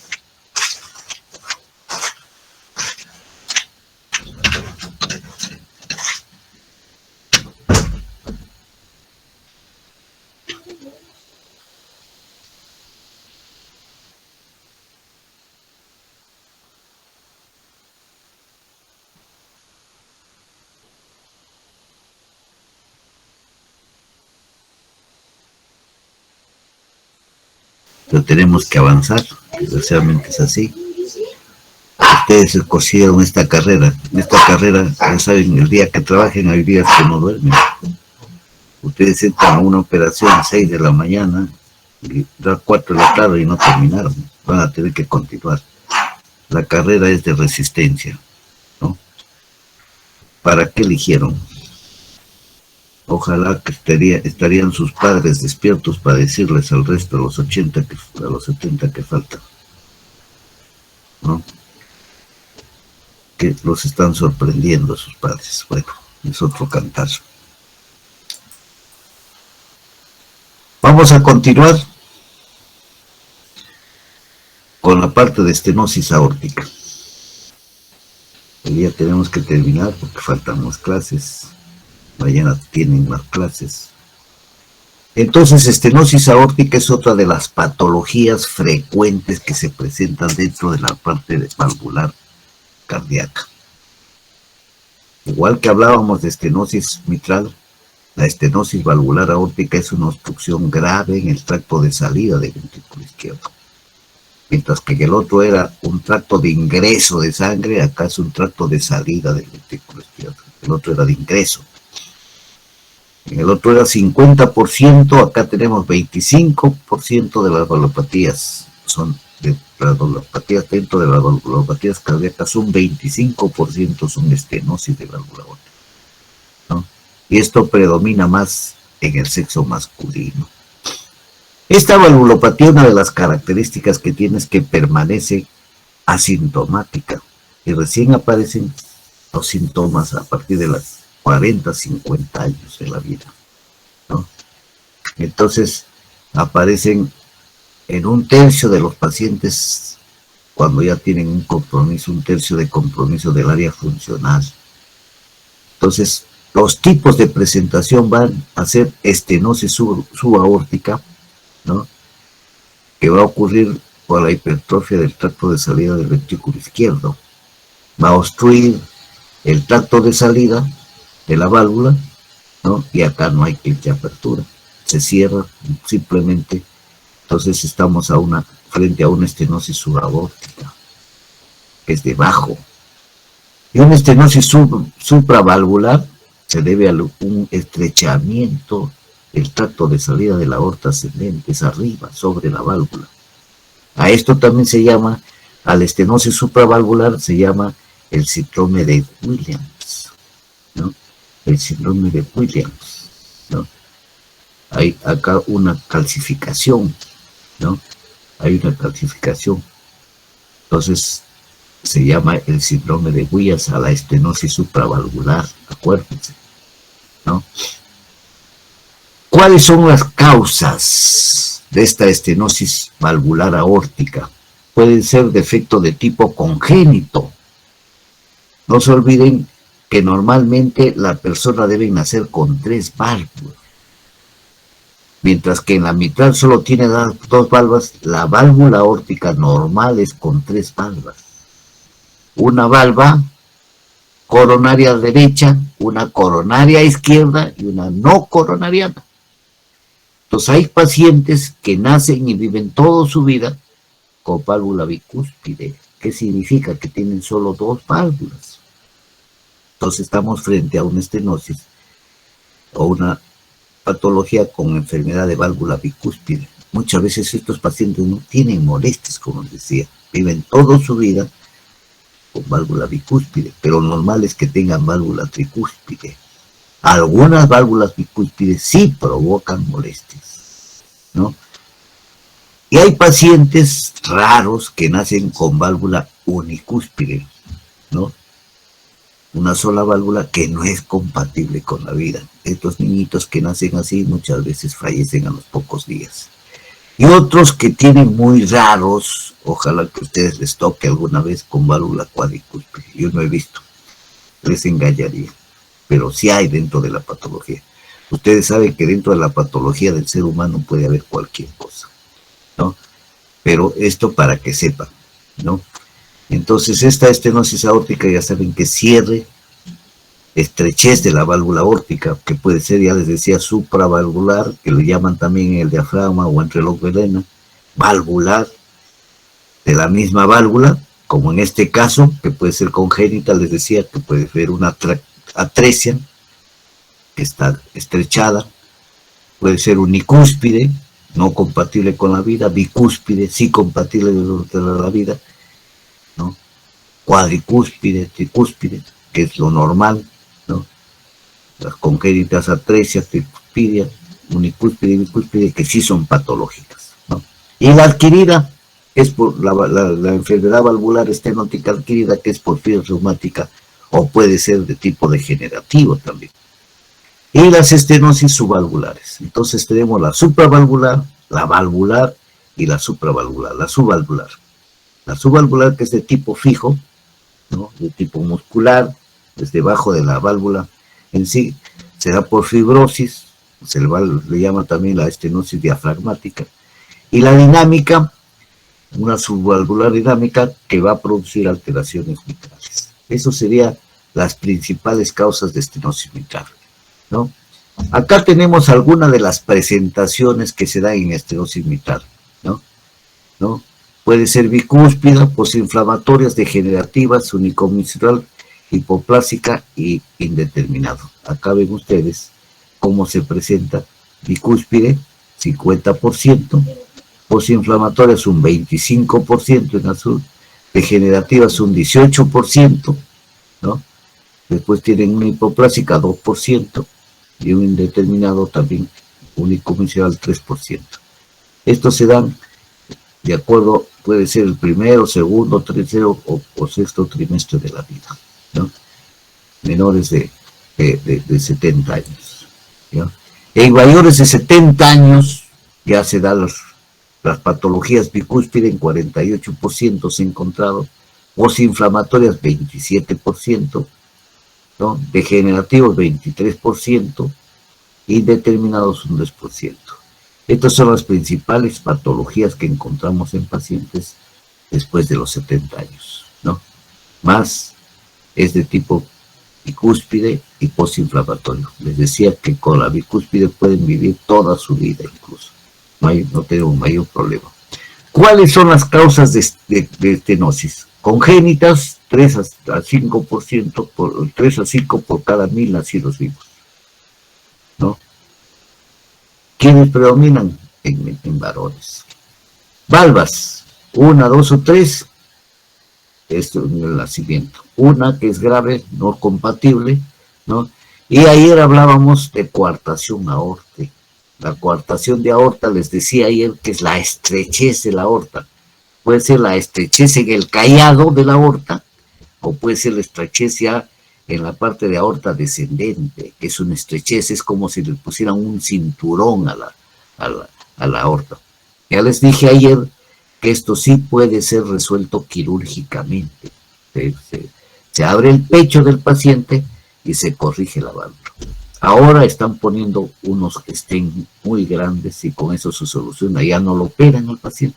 Todo tiene su cambio, todo tiene tecnológico a nivel de la medicina. Pero antes se tenía que abrir el pecho. Y les decía que ¿cómo se reconoce la coartación? Ustedes le toman la presión en miembros superiores y tiene presiones altísimas, 18-10, 18-11, 20-10, 20-11. Y le toman la presión arterial poplite en miembros inferiores y van a tener presiones de 11-5, 10-6, presiones bajas. Solo con esta toma de presiones les decía que ya está diagnosticado una coartación de aorta. A esto faltaría una plaquita y ahora que tenemos la ecocardiografía mucho mejor, ¿no? Hay trastornos de la frecuencia, ¿no? En los reumáticos, ¿no? Puede haber adherencia, fusión de las comisuras, como en el caso de la mitral, fusión de valvas, ¿no? Y con neoformación de vasos también en valvas y anillos, retracciones, estrechez de la válvula, ¿no? Y en edades ya avanzadas predomina la arteriosclerótica, que es la más común. Y hay estenosis por hipercolesterolemia, la presentación de placas de calcio, que es grave. Estos casos tienen que ser cuando las estenosis son bastante frecuentes y ustedes van a encontrar en gran cantidad de pacientes, esto tiene que ser operado, ¿no? Porque avanzan rápidamente. Las arterioscleróticas, el avance es más lento, ¿no? Es un tipo de degeneración por la edad. Pero las hipercolesterolemias sí son graves, porque a edades menos de 70 años a veces se tiene que estar operando a un paciente. Sobre todo esto se da en la gente que come demasiada grasa, ¿no? Es una de las causas que van a presentar nuestros pacientes, ¿no? ¿Cómo es la fisiopatología de estos pacientes? Hay aumento de la poscarga, lleva hipertrofia del ventrículo izquierdo, no hay salida, el tracto de salida está tapado, ¿no? Entonces ahí va ese ventrículo izquierdo va a estar crecido, compensando, ¿no? Y muchos de estos pacientes no producen sintomatología por años, ¿no?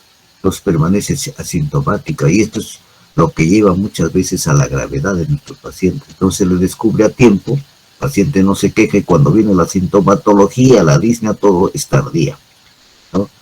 Entonces va a haber una estenosis severa, se le encuentra un ventrículo izquierdo muy dilatado, ya sin fase compensadora, la fracción de eyección está muy disminuida, va a estar disminuido el volumen minuto porque esa válvula no deja salir sangre, entonces ese paciente se va a sentir crónicamente fatigado y va a presentar distia, y puede presentar muchas veces la crisis sincopal, que es la pérdida de conocimiento. ¿Por qué? Porque no hay sangre para el cerebro. Entonces el paciente de repente se pone a subir escaleras, se pone a caminar a una distancia regular y el paciente se cae. ¿Por qué se cae? La crisis sincopal, por falta de sangre en el cerebro. Entonces cuando hablamos de síncope estamos hablando de secuestro de sangre cerebral, ¿no? Entonces la estenosis se puede presentar de varias formas. Estenosis severa, cuando es mayor de 40 milímetros o menor o igual de 40 milímetros de mercurio, ¿no? Es una estenosis que tiene menos de 1 centímetro de área. Entonces estamos hablando de una estenosis severa. La moderada, cuando tiene un gradiente de 20 a 40 milímetros, tiene menos de 2 centímetros de área. Y la estenosis leve, cuando tiene menos de 3 centímetros de área, ¿no? Entonces hay 3 tipos de presentación de estenosis, igual que en la mitral, severa, moderada y leve, ¿no? Un 60% de estas se asocian a insuficiencia aórtica, les decía, por el compromiso, por la vecindad que presenta con la válvula mitral. Hay calcificaciones de la válvula, hay calcificaciones masivas de la válvula aórtica, entonces se vuelven no solo estenóticas, sino también insuficientes. Y otro porcentaje va a calcificar a la válvula mitral produciendo insuficiencia mitral. Entonces, estos pacientes a veces entran por operar una válvula y al final el cirujano termina operando 2 válvulas. Entonces tiene que entrar estos casos cuando son insuficiencias severas con otra válvula en la mano, ¿no? Porque no van a abrir a ustedes a un paciente para poner una válvula y le van a dejar con una insuficiencia mitral tremenda. Entonces terminan muchas veces estos pacientes con 2 válvulas cuando hay extremadamente calcificación de la válvula. Entonces, ¿Cuál es la sintomatología que presentan estos pacientes? Cuando es congénita, permanecen por 10 o 20 años asintomática. Y hay sintomatología, empiezan a presentar las crisis sincopales, que es la pérdida de conocimiento frecuente con el ejercicio. Estos pacientes hacen angina de pecho, 66%, ¿no? Va a haber 50% que son producidas en los pacientes que presentan hipertrofia ventricular izquierda por aterosclerosis. Estos pacientes no solo presentan disnea, angina, sino van a presentar disnea. Vamos a ver después por qué presentan estos pacientes el cuadro anginoso. Eso lo vamos a ver, acuérdense, en la parte de insuficiencia aórtica, ¿no? Estos pacientes fácilmente van a insuficiencia cardíaca congestiva, ¿no?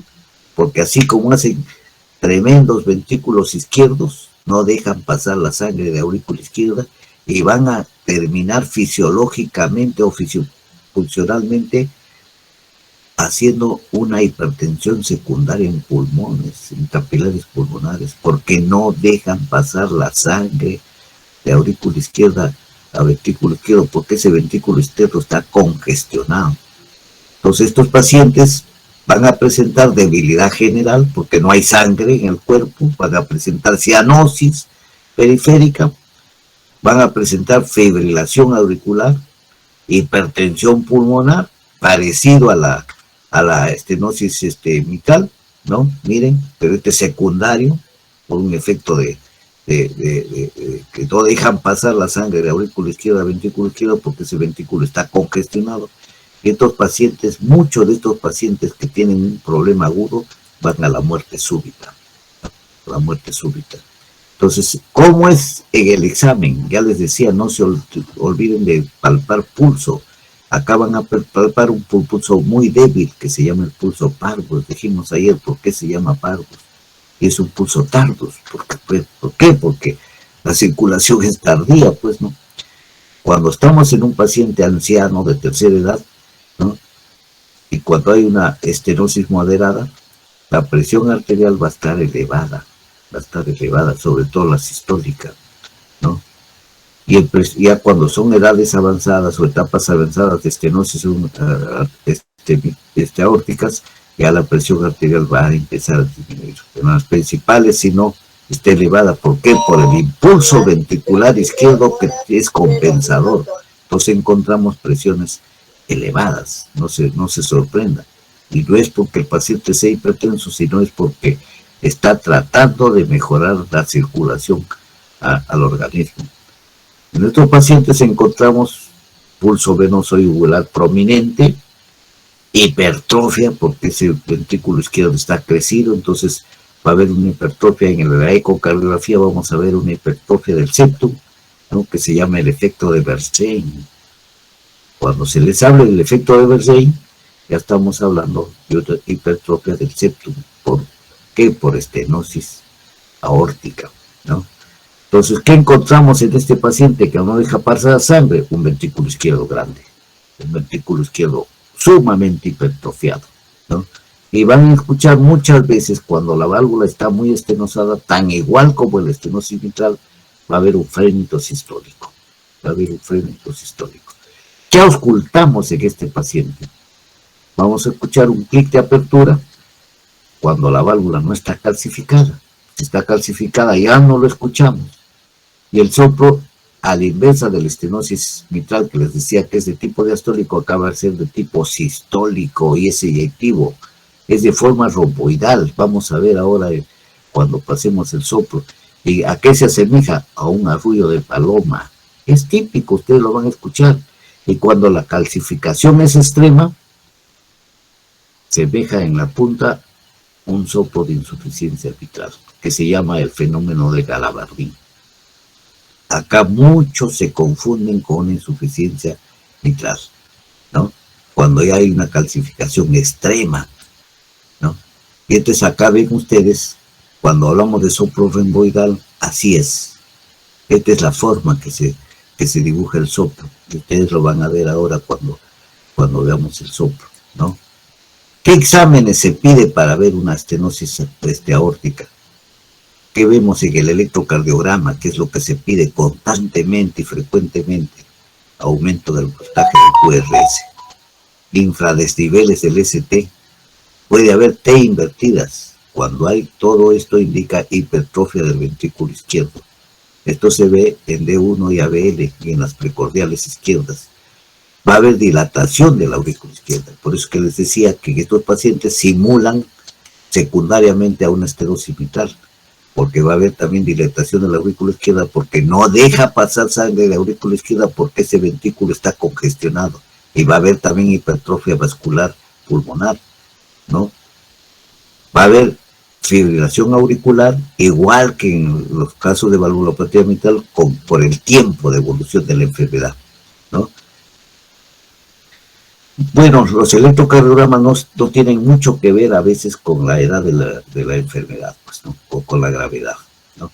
El ecocardiograma sí en esto también canta, ¿no? Entonces, ¿qué buscamos? Signos de hipertrofia ventricular izquierda, ¿no? ¿Qué buscamos?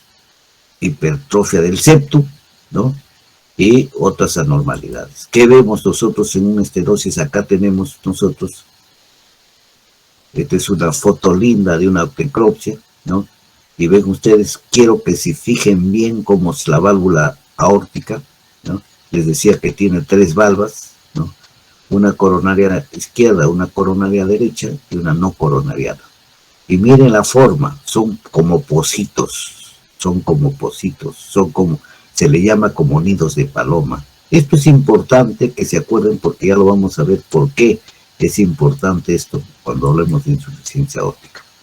Acá ven ustedes una aurícula izquierda con un ventrículo, un megaventrículo izquierdo. Ven ustedes acá la aorta, ¿no? Cómo está, estenosada, completamente estrecha, ¿no? Acá vemos mucho mejor, ¿no? Acá vemos las 3 valvas, coronariana derecha, coronariana izquierda y la no coronariana. Vemos las 3 pocitas. Y van a ver por qué les hablo de 3 pocitas. Es importante después verlo, ¿no? Es importante. Miren la estrechez que hay. Acá debe tener también medio centímetro, muy calcificada. Igual acá, ¿no? Ven la calcificación tremenda que hay de las comisuras, ¿no? Esto es cuando hablamos nosotros de estenosis, ¿no? Este ya es una valvuloplastía, es otra cosa que les quería decir, que antes el tratamiento que se hacía para válvula mitral, cuando estaba estenosada, igual se hace para aorta. Se mete un catéter, se introduce el catéter, y estos catéteres tienen en la punta como los balones que se mete a próstata que se inflan. Entonces, en la estenosis se infla y se trata de romper la estenosis, tanto en mitral como en aorta. Si esto se haría, se evitaría un montón de pacientes unas operaciones masivas. A veces no se quiere hacer en los hospitales, ¿no? Se ha dejado de hacer esta valvuloplastía se llama, mitral y aórtica. Ya no se hace, ¿no? Ya no se hace.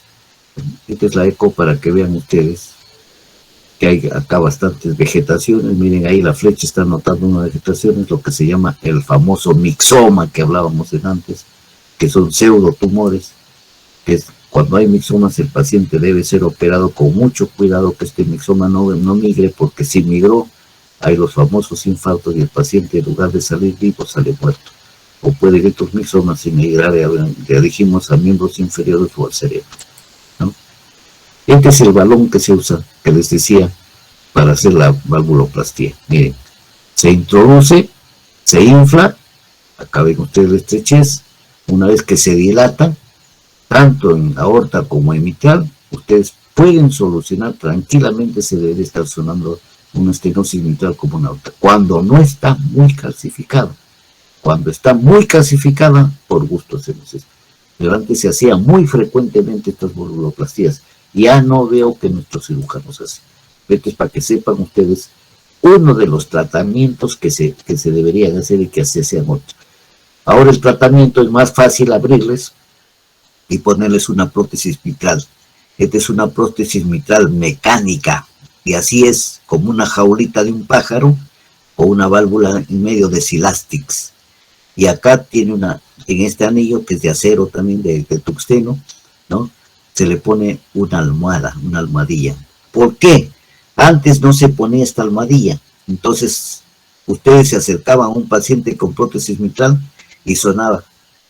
Estaba en su casa en el segundo piso y ustedes escuchaban abajo, tum, tum, ting, ting, ting, que sonaba este silastri como si dos lapiceros estarían haciéndolo sonar. Desde que se le puso esta almohadita ya no suena mucho, ¿no? Ya no suena. Yo todavía logré escuchar pacientes que no tenían la almohadilla esta y sonaba tremendo. Ustedes estaban entrando al pabellón y escuchaban el latido de la. Ahora también hay válvulas que ojalá que ya se hagan acá, años que venimos pidiendo esto, debían hacer nuestros residentes o alguno dedicarse a hacer válvulas, las válvulas biológicas que se hacen de pericardio, de chancho y van muy bien, ¿no? Es costoso porque hay que criar los chanchitos estériles, ¿no? Se hacen de pericardio de chancho también se hacen de abdomen, creo que se hacen también. Eso lo hace Brasil. Estas válvulas, cuando se ponen prótesis de este tipo, tiene que darse anticoagulación permanente, porque acá en el anillo siempre se chanca, va a haber la producción de trombos, porque hay ruptura de Matías, pero con la biológica no existe, no hay eso. Entonces cuando se pone una válvula biológica, por lo general se pone a gente joven, a damas, para que puedan gestar y no se les esté dando la anticoagulación diaria, ¿no? Ya ven ustedes ahí. Esta es una válvula biológica, estos son tipos de válvulas. Esta se llama una válvula de disco, que es diferente. Esta es la biológica, que va armada acá con el pericardio, ¿no? Esta no necesita coagulación, ¿no? Y acá ven los catéteres, ¿no?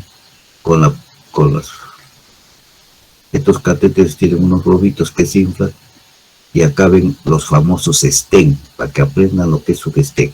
Un stent antes era un resorte, ahora son así, ¿no? Entonces se abren y ya no se cierran. Entonces esto permite que la válvula quede abierta, o que la arteria o las coronarias queden abiertas. Esto también se pone, estos tipos se está poniendo, lo que les hablaba de antes, que se está poniendo estos tipos de válvulas en aorta. Se ingresa como por la arteria, se abre, miren, así ingresa, se abre y se queda así abierta, ¿no? Y hace, acá esto sirve de válvulas, pero esto es caro. Esto es lo que está costando 80,000 soles cada válvula, ¿no? Vamos a hacerlos escuchar a ustedes cómo se escucha una estenosis aórtica. Un soplo de estenosis aórtica.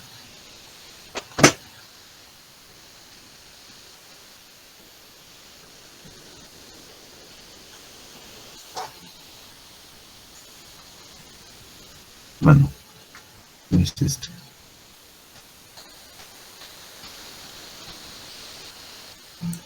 El soplo es de tipo romboidal, acuérdense.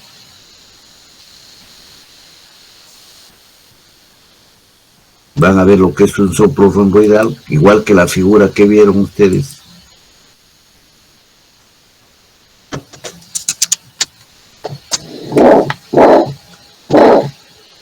Ese es el soplo de estenosis aórtica.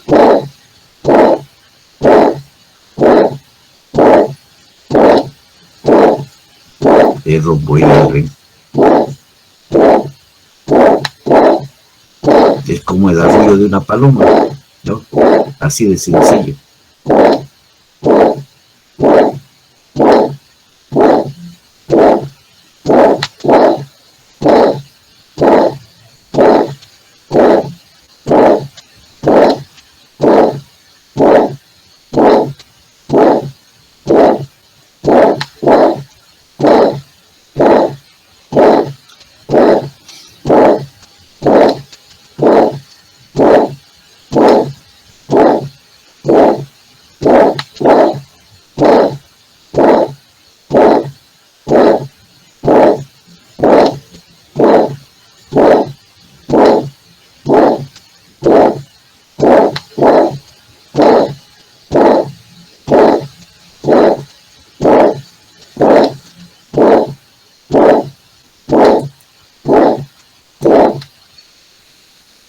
Bueno, hasta acá hemos escuchado lo que es estenosis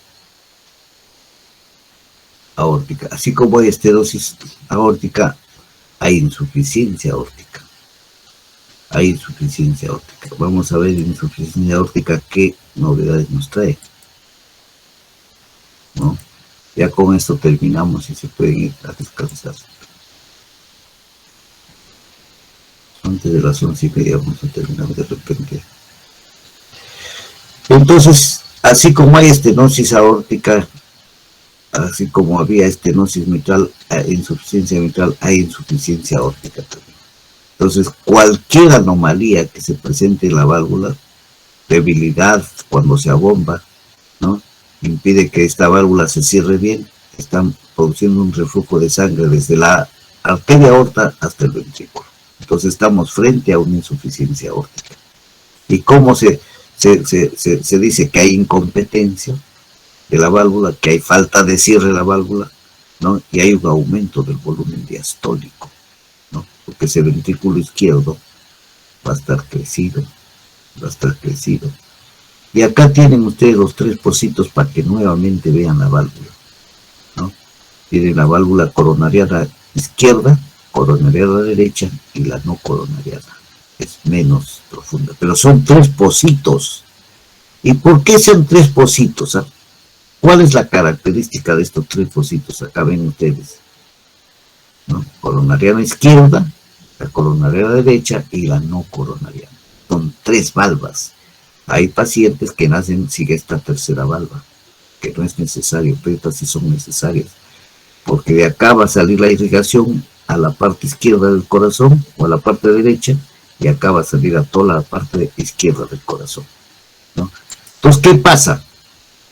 La sangre sale del ventrículo izquierdo, sube a la aorta, y la sangre que regresa a la válvula, miren, se cierra, y al cerrarse, la fuerza que viene de la arteria aorta, esa fuerza obliga acá la sangre a acumularse, y de acá la sangre se distribuye con la presión esa que es baja, va a distribuirse la sangre al músculo cardíaco, a la parte izquierda y a la parte derecha. Entonces, en este momento es que está recibiendo la irrigación el músculo cardíaco, que necesita frecuentemente tener oxígeno. Ya vieron para qué sirven estos pocitos, cosa que no lo vieron en la otra válvula. Acá son 3 pocitos que le dicen nidos de paloma también. ¿Para qué? Para irrigar al músculo cardíaco. ¿Ya? Es importante eso, que se acuerden, ¿no? Entonces, ¿cuándo hay insuficiencia cardíaca?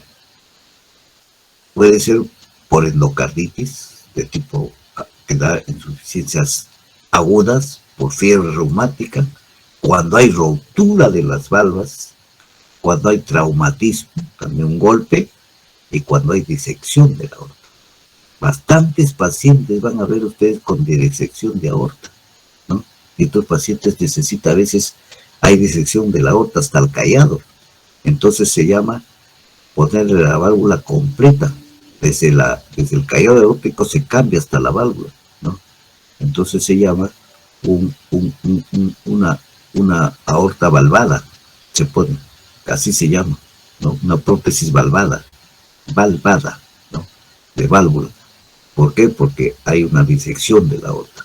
Entonces son casos raros, pero son casos que requieren de una cirugía más especializada. Los que entran a operar eso tienen que ser gente muy experta.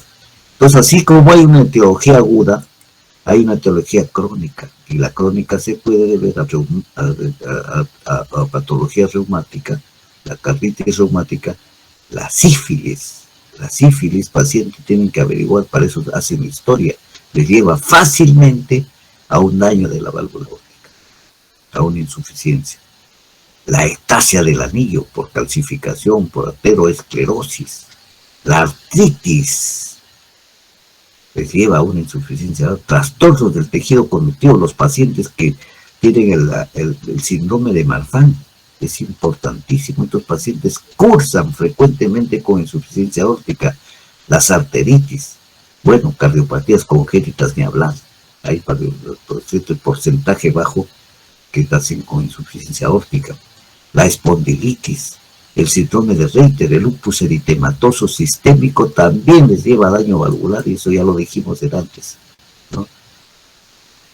Este esta patología, ¿cómo afecta a las personas? 5 de cada 10.000 personas tienen insuficiencia aórtica, siento más común en hombres de 30 a 60 años. ¿Y cuáles son los síntomas? Igual que las otras patologías: palpitaciones, pulsación prominente para tratar de mejorar. Ustedes saben que la sangre retorna, entonces tiene que haber como compensación una taquicardia y el dolor precordial atípico. ¿Por qué el dolor en pecho?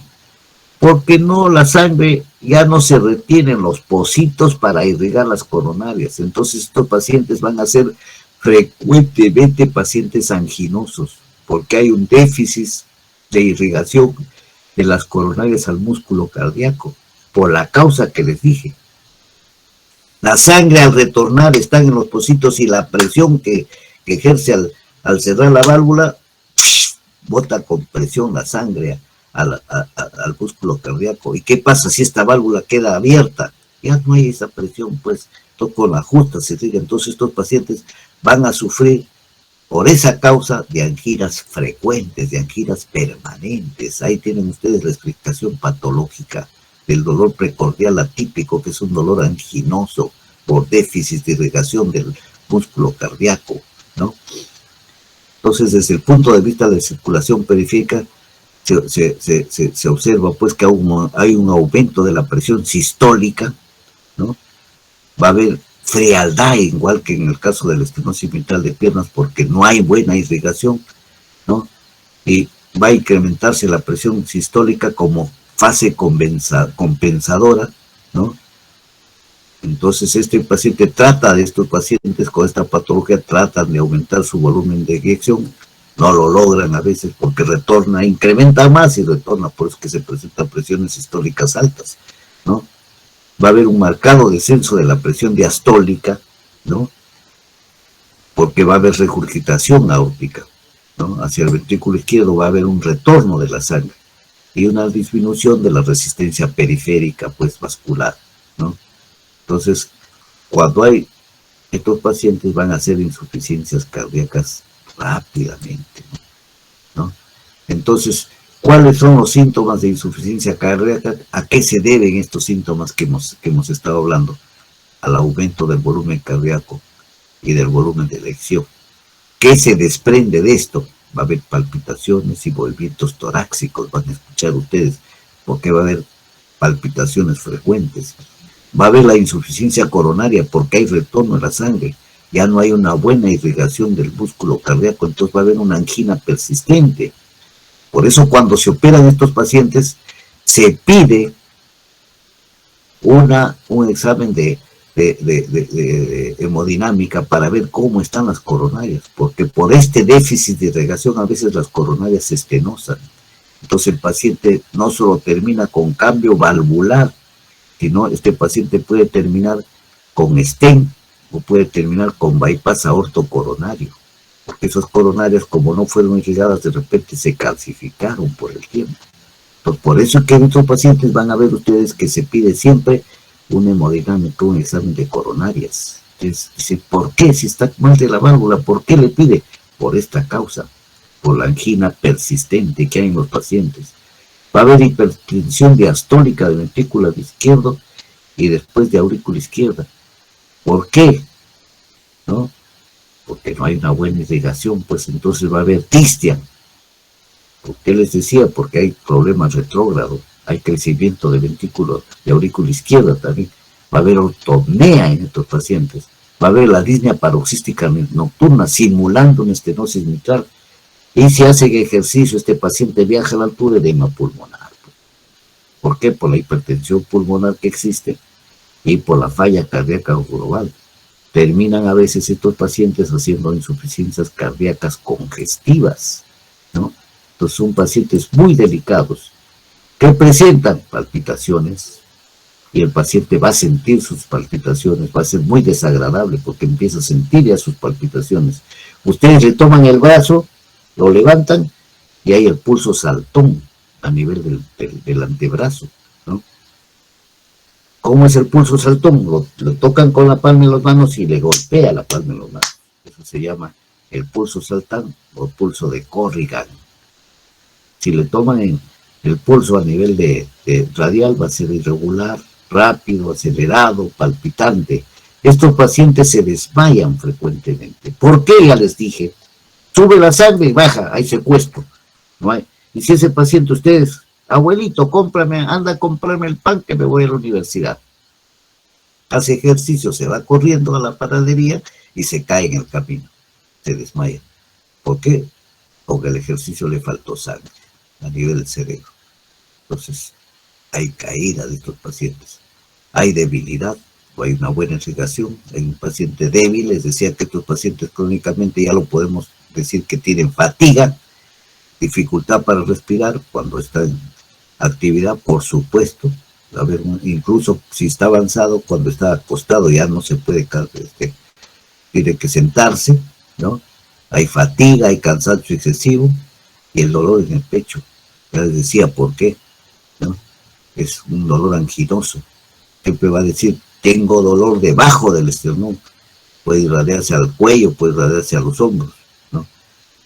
Puede presentar presión, opresión, compresión, ¿no? Y con el ejercicio este dolor se incrementa porque no va a haber buena irrigación de su músculo cardíaco. Entonces este paciente, ¿qué presenta? Intensas pulsaciones en el cuello, lo va a mover la cabeza. Estas pulsaciones van a hacer que mueva la cabeza. Va a haber un movimiento cefálico que se llama el signo de Busset. Van ustedes a ver el pulso de Quincke, que es la pulsación capilar en las extremidades, ¿no? Van a ver a nivel de capilar de las uñas, ¿no? El pulso de Quincke. Va a ver el signo de Müller. Le abren ustedes la boca y van a ver la úvula que se incendia alumbra como un semáforo. Se pone rojita y se apaga, se pone rojita y se apaga. Es el signo de Müller. Van a ver el signo de Landolfi. Si ustedes le ven la pupila, ¿no? Las pupilas van a ver ustedes igualito, que se dilatan y se contraen. Signo de Landolfi. Va a ver el signo de Eurosies, ¿no? Hay un soplo sistólico y diastólico sobre la arteria femoral y insuficiencias aórticas muy marcadas. Van a ver ustedes este signo, se ponen a ocultarlo a nivel de la arteria femoral y van a ver ambos soplos ahí. El pulso de Corrigan, el martillo de agua, que ya les dije que es al tomar el antebrazo. ¿Y qué encontramos en pecho? Un choque de punta desplazado, hiperdinámico. Pueden palpar choque de punta ahí, de ventrículo izquierdo. ¿Y qué? A la auscultación, ¿qué ocultan? Un soplo diastólico, pues agudo, ¿no? Puede haber ritmo de galope por la taquicardia. Y el soplo de Austin Flynn, que lo van a ocultar ustedes en insuficiencias aórticas graves, ¿no? Es un soplo que casi silba. Vamos a escuchar ahora el soplo de Austin Flynn, que es interesante que lo escuchen, ¿no? Y lo importante de estos pacientes, y lo hablábamos ayer, que se observa una diferencial amplia entre la fase sistólica y la diastólica. Entonces van a encontrar ustedes presiones de 120-40, 120-0, 140-40, 160-40, 160-0. Un diferencial entre la sístole y la diástole a nivel de presión marcado. Esto se llama el famoso escape diastólico. Ustedes en los pacientes solo tomándole la presión y si encuentran este escape diastólico, para ustedes ya hay insuficiencia aórtica. Solo tomándole la presión. Y eso lo van a comprobar con sus profesores. Es increíble. Tomen la presión, ocupen su tensión. Ya les dije, los equipos son para usarlo, no para que lo tengan guardados. ¿Qué encontramos en el electrocardiograma? Crecimiento, que les decía, marcado, pues, de crecimiento de ventrículo izquierdo. Miren, ¿no? Ondas S profundas en B4, B5 y ondas S altísimas en B5, B6. El índice de Sokorov tremendamente marcado, ¿no? ¿Qué encontramos en insuficiencia aórtica? Crecimiento de ventrículo izquierdo. Acá tenemos ya un crecimiento exagerado de ventrículo izquierdo. El ventrículo izquierdo se prende, se desaparece en los arcos costales, ¿no? ¿Qué encontramos? En el electro, ya saben, hipertrofia del ventrículo izquierdo, bloqueo de rama izquierda, ¿no? En la radiografía, dilatación, ya acabamos de ver, congestión pulmonar, edema pulmonar, ¿no? En la eco, ¿qué encontramos? Acá está bien bonito, miren, coronaria izquierda, coronaria derecha, y miren la irrigación hacia el músculo y la no coronariana. Esta es una imagen que así se ve en el eco, ¿no? Y acá ven ustedes una insuficiencia de la aorta, ¿no? Como baja, regurgita la sangre de aorta a ventrículo izquierdo. Interesantísimo. Así ven, miren acá un chorro de regurgitación, acá no hay falla en él. Cualquier ecocardiografista les puede dar ese diagnóstico, ¿no?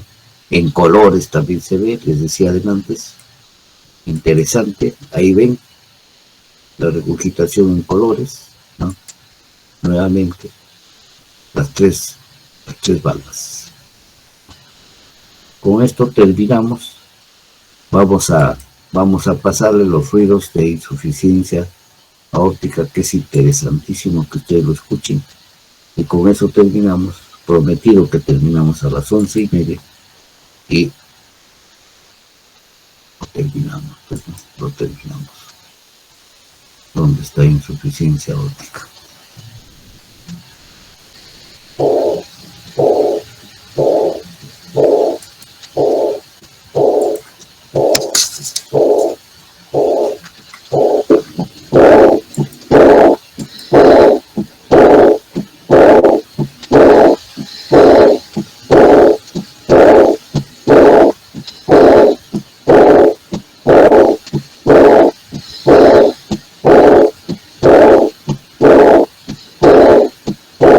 Es un foco triangular de sentido invertido.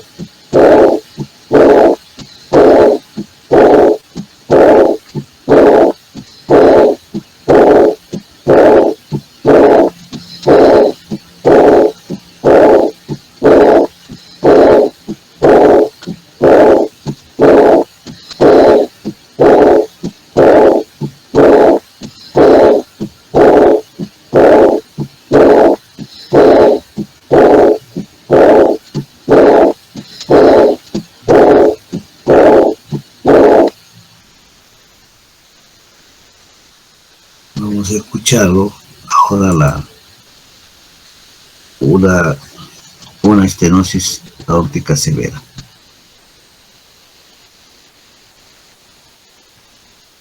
No, una insuficiencia aórtica severa. Estoy diciéndoles. Una insuficiencia aórtica severa.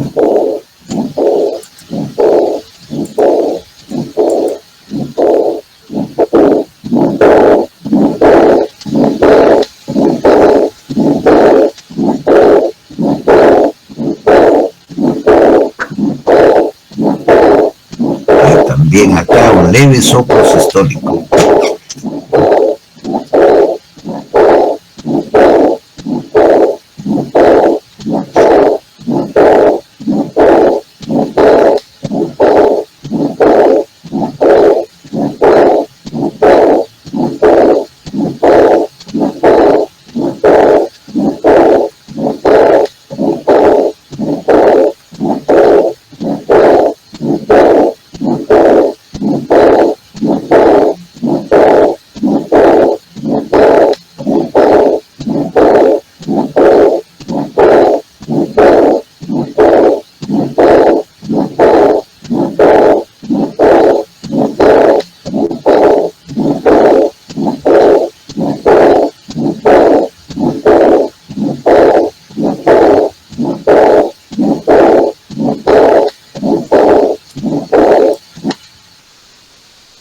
Bueno,